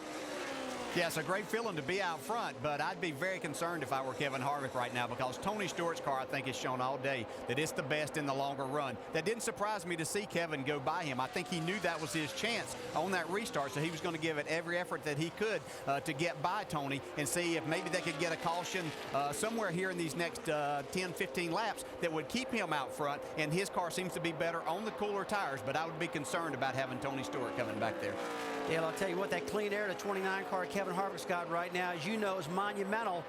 But Harvick, it seems like as the race runs on, his car just keeps getting quicker and quicker, and that's probably the thing that I would say that Kevin Harvick's concerned about right now, but Tony Stewart with that great handling car he's been having all day. Yeah, you got two guys that obviously know how to win this race. It's going to be a great show here at the end. And back to Montoya, who's done a terrific job. I've been watching him a lot of the day here. He takes a little different line. We saw him when he passed Jeff Gordon. He didn't get into the corner quite as hard, but he really charged off the corner. I don't think you can count him out here yet, especially if we'd have another caution. Well, I'll tell you what, that last lap, Kevin Harvick just ran a 52.10 to Tony Stewart's 51.95. So that last lap, hey, you're right, Stewart was faster, and Stewart's got a run on him right now, Dale. Yeah, Tony's got, I mean, he just seems to his car doesn't abuse the tires, and Tony does a good job of keeping the tires there, letting the pressures come up. It just seems his car gets better and better. But as we know, you can have a really fast race car, but you get to the bumper of that car in front of you, makes it difficult to pass. Tony Stewart has caught Kevin Harvick, and as you heard Dale Jarrett say, catching him may be something else. This was a spot a few laps ago, or about 25 laps ago, that Tony Stewart was able to make the move inside. Yeah, these guys were just playing around about 20 or 30 laps ago. They're not playing around right now. It's only 15 laps to go, and I don't think you're going to see Harvick just give Tony this spot. Did you guys just hear what I heard? Stewart going, here, kitty, kitty, kitty. I'll tell you what, he's reeling them in right now, and he feels, look, there he goes. Tony hard left.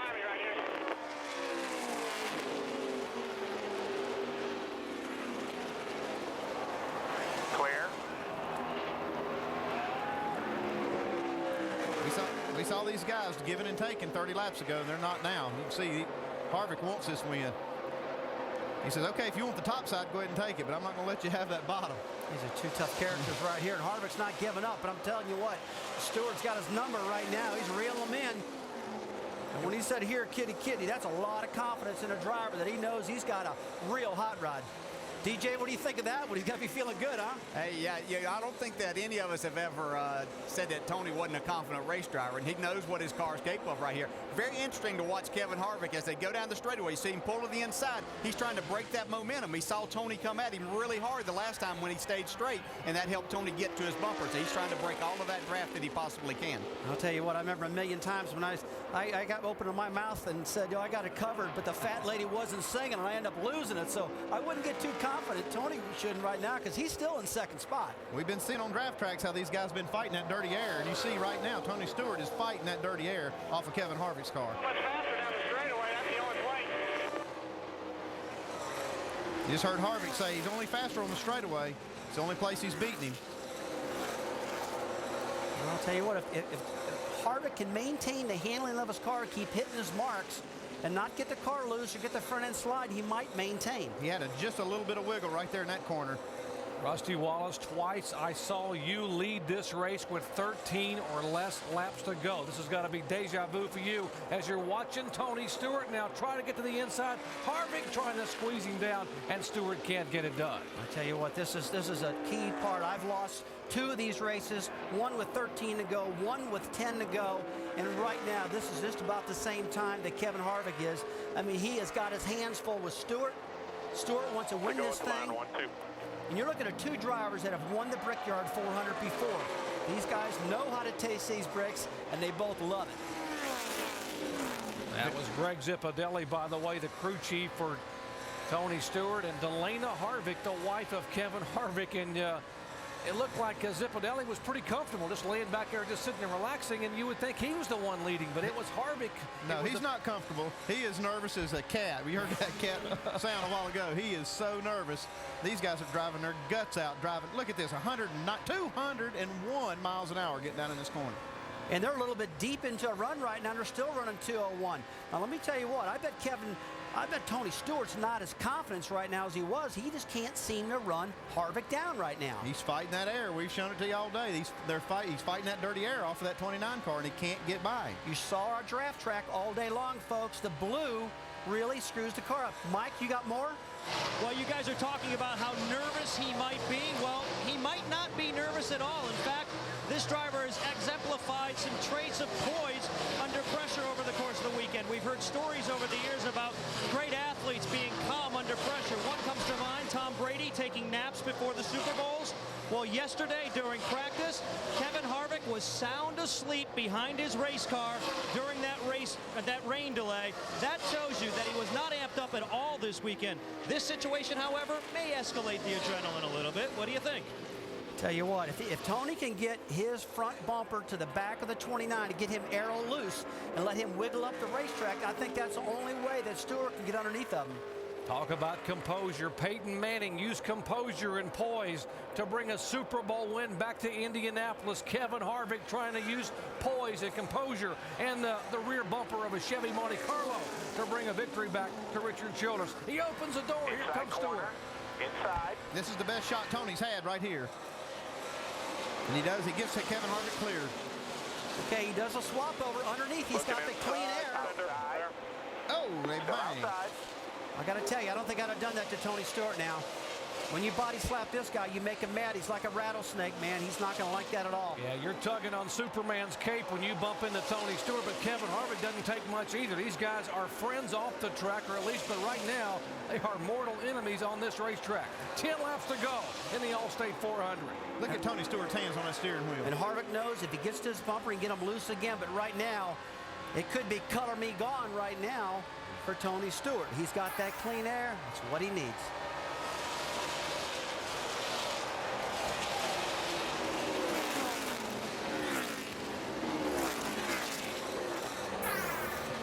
And you can see Juan Pablo Montoya now is starting to run these guys down. He's entering the frame. There's the 42 car right side of your screen. Montoya, and you heard Dale Jarrett say, I wouldn't count Montoya out, and he is closed by about a second on these guys over 5 laps. I tell you what, the 42 car of Juan Pablo Montoya, he's going to need some help, maybe a caution flag or something like that to close him back up. Alan, you got more? All while Tony Stewart was trying to pass Kevin Harvick, Montoya's spotter Tab Boyd was coaching him, telling him when they get side by side, they're going to slow up together, racing side by side, keep pushing to get to them. He wasn't able to get on them. Now he's looking to get around Denny Hamlin as quickly as he can to try and challenge Kevin Harvick for second. Dave? Alan, when Tony Stewart was 5 years old, he came to this racetrack for the first time with his dad. They sat in the short chute between turns 3 and 4, and he could only see the cars as a blur, but under caution, they would slow down, he'd see the colors, and he'd smell the methanol.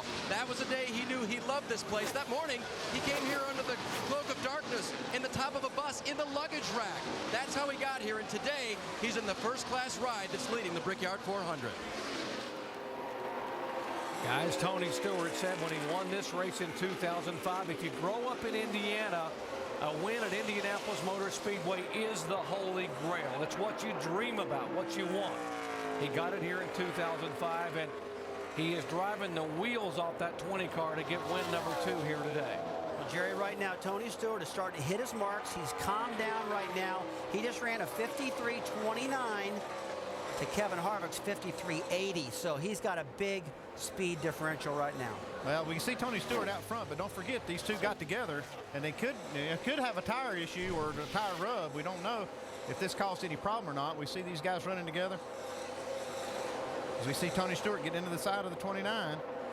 Knocks just a little bit of the sheet metal in. He's probably going to be okay, but I'd be worried about those valve stems after a contact like that. Now, I'll tell you one thing I just noticed. It looks like the left front fender of Kevin Harvick's car is bent under, meaning that he's losing some downforce in the 29 car. He just told us it's getting really tight.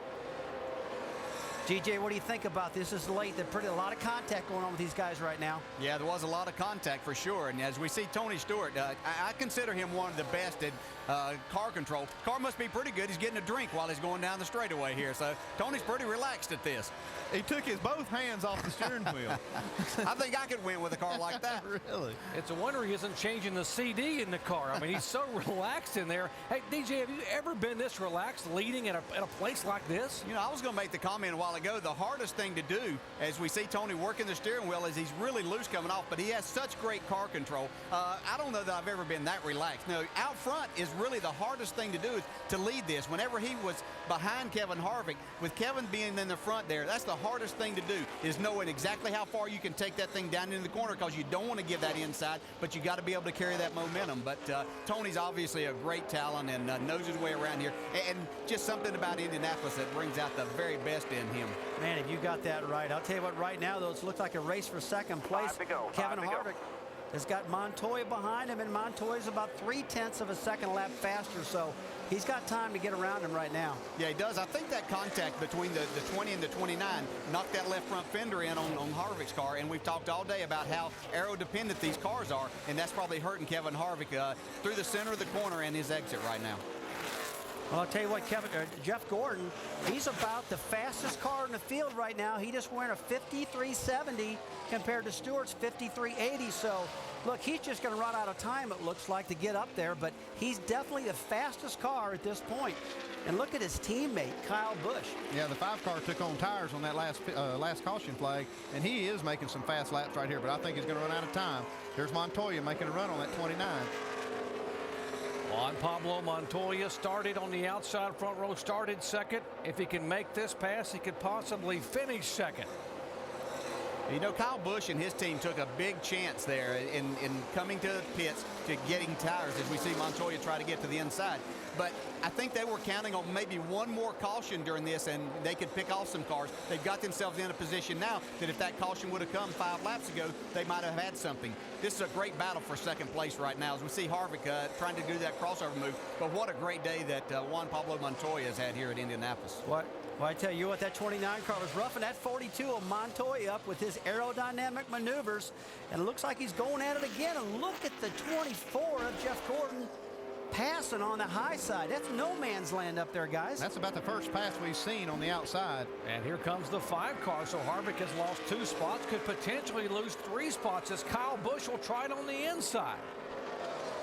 The one place we've seen Tony Stewart be vulnerable is on a restart. So if we happen to have a caution here in these last 4 laps, Pablo Montoya might even have a shot at him.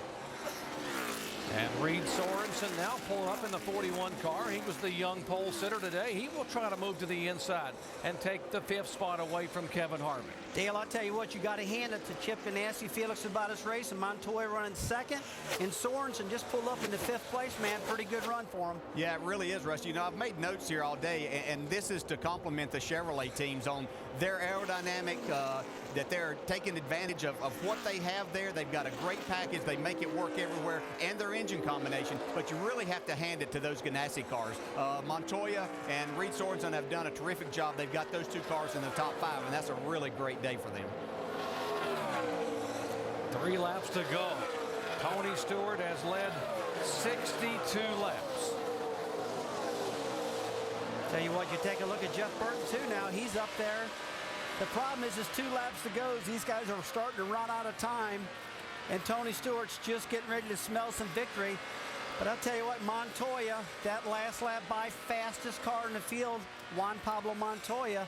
And this guy is surprised everybody to come here, never run at this racetrack in his life, and be running second right now to a veteran like Tony Stewart at the Brickyard 400, the famed Indianapolis Motor Speedway.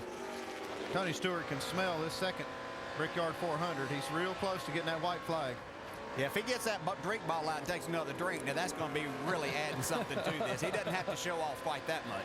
I tell you what, that makes him a pretty good driver. White flag right here. One more. One more.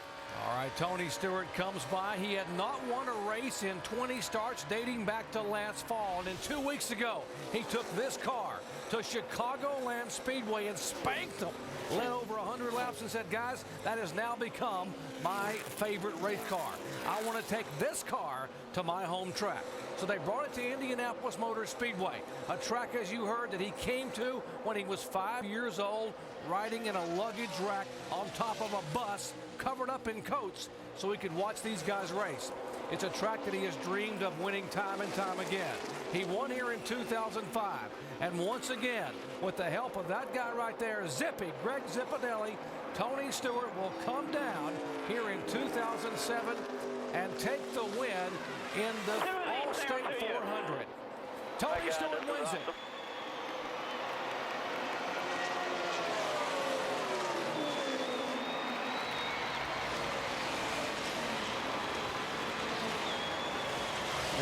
Take a look at him, guys. A lot of confidence.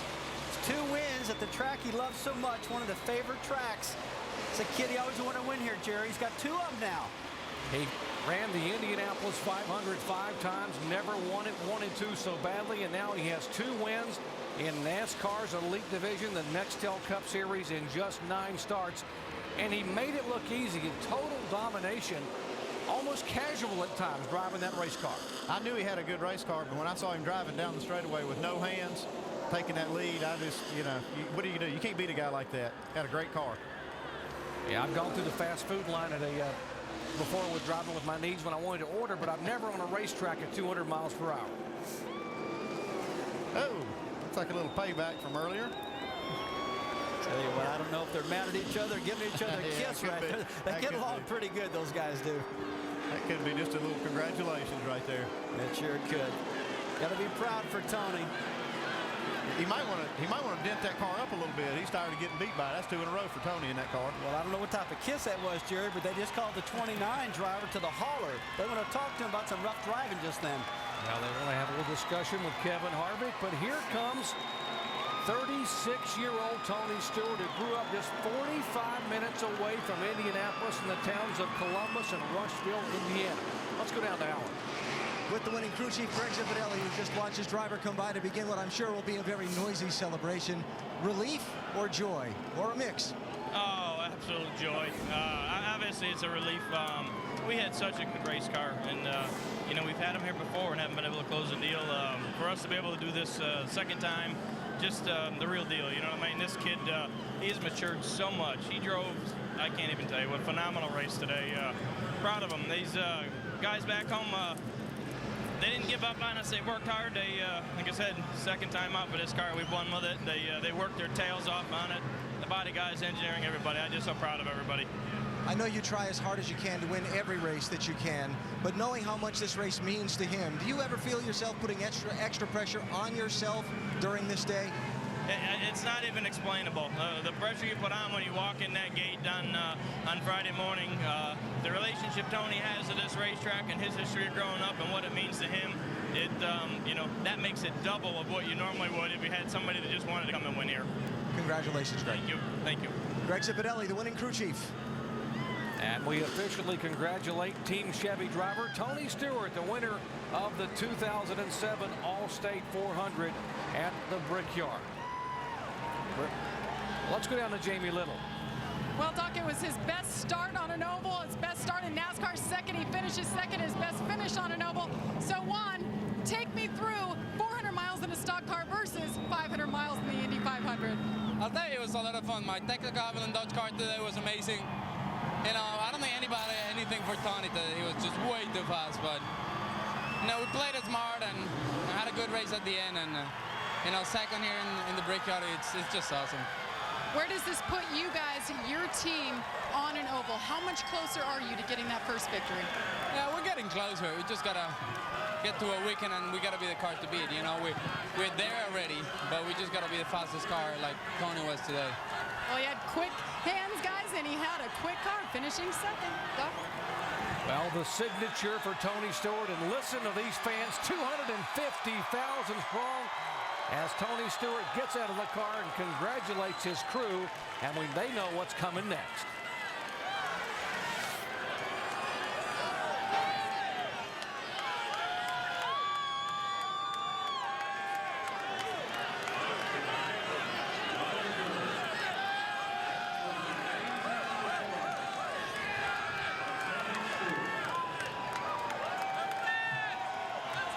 Getting hugs and congratulations down there. Got family here watching him win his second Allstate 400.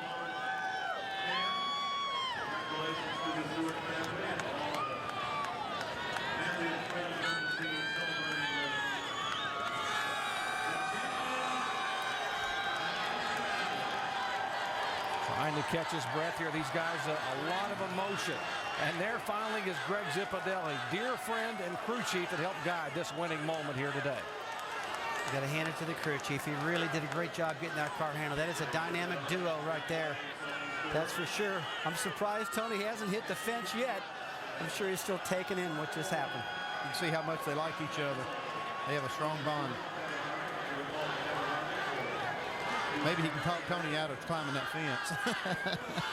I don't think so, though. The fans know that he loves to get up on that fence. He loves to get up there and wave to the crowd. And he said it takes a lot of energy. And sometimes when I climb out of that car, I don't have enough left. But he's going now, folks. Here goes Tony Stewart. He's taking the whole crew with him. I tell you what, when that guy does that, it scares me. I just don't want him to fall off that thing. Joe Gibbs Racing Team, Home Depot Chevrolet for Tony Stewart, now a two-time Allstate 400 winner.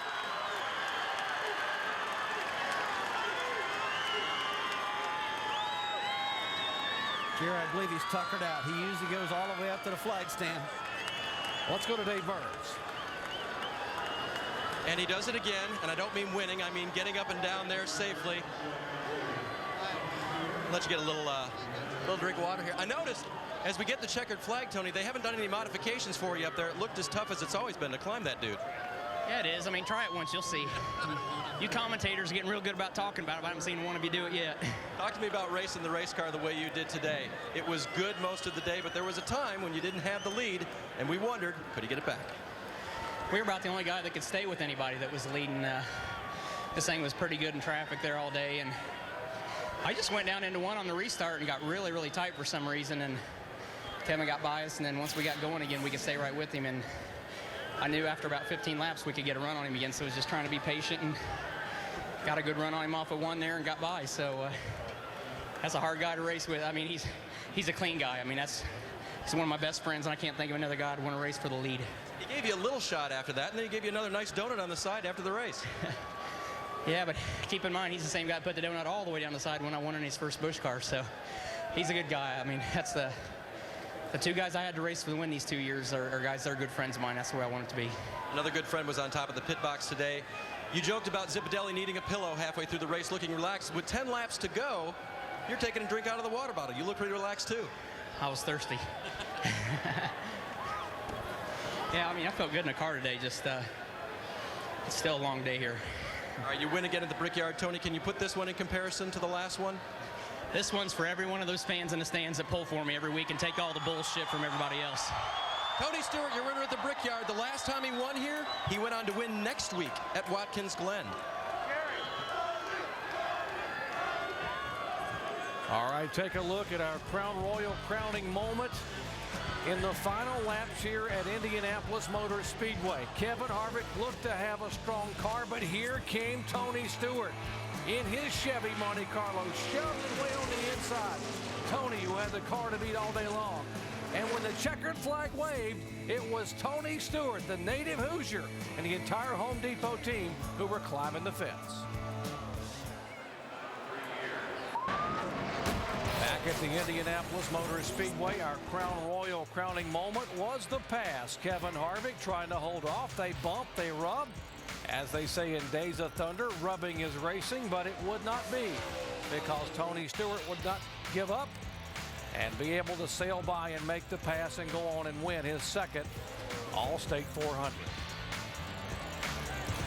Celebration ongoing. Tony has climbed the fence and now caught his breath and getting hugs and kisses from all the family and friends who saw him grow up here just a few miles away from this historic Indianapolis Motor Speedway. Let's check in with Jamie, who's caught up with our fourth place finisher.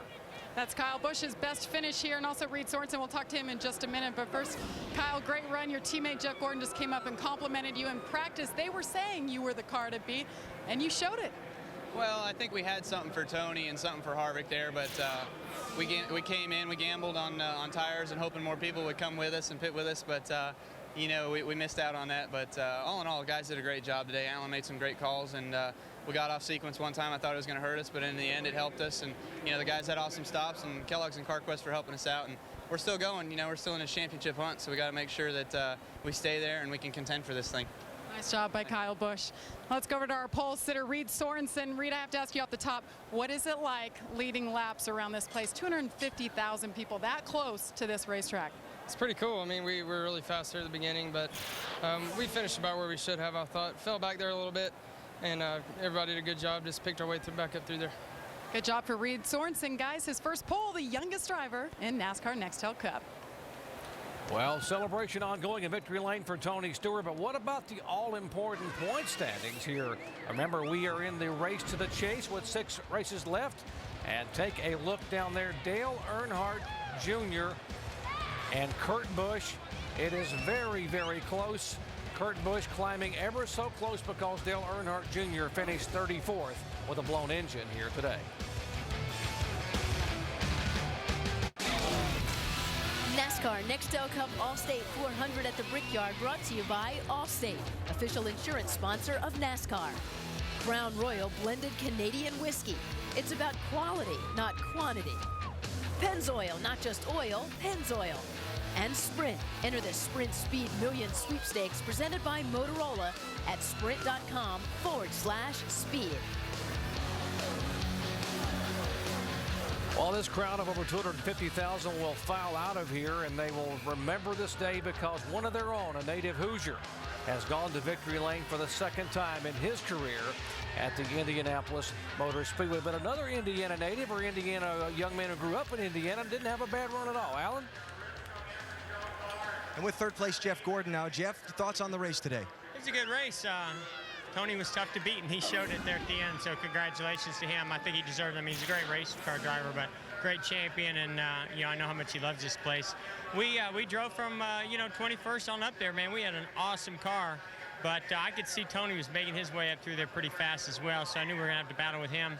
And then we got a little bit behind one time on track position, and from that point on, you know, our car just wasn't as good in traffic as we needed it to be to pass those guys. And there at the end, I thought Jeff and all the guys in the DuPont Chevrolet made some great calls and got us that third place finish. And you continue to be very strong in the championship standings as these races towards Richmond click off. A thought there?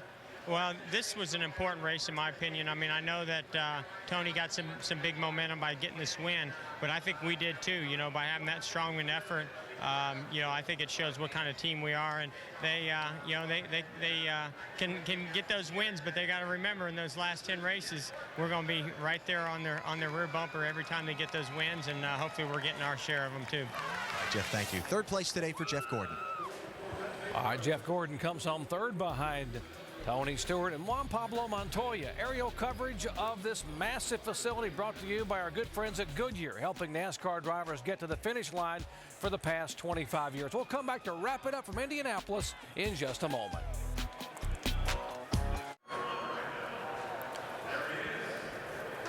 Back at the Indianapolis Motor Speedway Sports Center coming your way next at the conclusion of this celebration here for one Tony Stewart, who has won the Allstate 400 for the second time in his career. Let's go down to Mike Massaro. And, Doc, it appears Kevin Harvick's been called to the penalty box, if you will. He's been inside the big white trailer for the better part of the last 17 minutes, at least since the checkered flag has flown. Assumably, it's a conversation about what happened between him and Tony Stewart, the rubbing at the end of the race. We don't know yet, but if he does come out before we go off the air, we will be sure to get with Kevin and bring it all to you. Susie? The eventual Cup champion has won this race 6 times. Yeah, what a great day. I know Tony Stewart's in victory lane celebrating, but equally impressive to me was the Ganassi teammates Juan Montoya and Reed Sorensen in 2nd and 5th. Montoya had a fabulous day. Tony Stewart, he's making that march towards the chase. We better watch him at the end of the year. Brent, let's go to Doc. All right, guys. Tony Stewart had an incredible day. Andy Petrie, Rusty Wallace, final thoughts. Tony Stewart just dominant throughout the day. Really impressive. Yeah, and Jeff Gordon's team just showed tremendous character. They look like a championship team. Well, Brent Musburger, Tony Stewart was Tony the Tiger here today. Tony Stewart did it his way again and won his second Allstate 400 in 3 years. The last time he won here, he marched on and won the Cup championship. Will any of us ever forget that with about a dozen laps to go and Tony Stewart was trailing Kevin Harvick, we switched on his microphone, the conversation with the crew chief, and we heard our winner say, "Here, kitty, kitty." Has anybody ever heard a winner that confident in a NASCAR race? Tony Stewart and what happened here today with the slapping down the stretch, that's why we all love NASCAR, and we will tune in again. So long, everybody.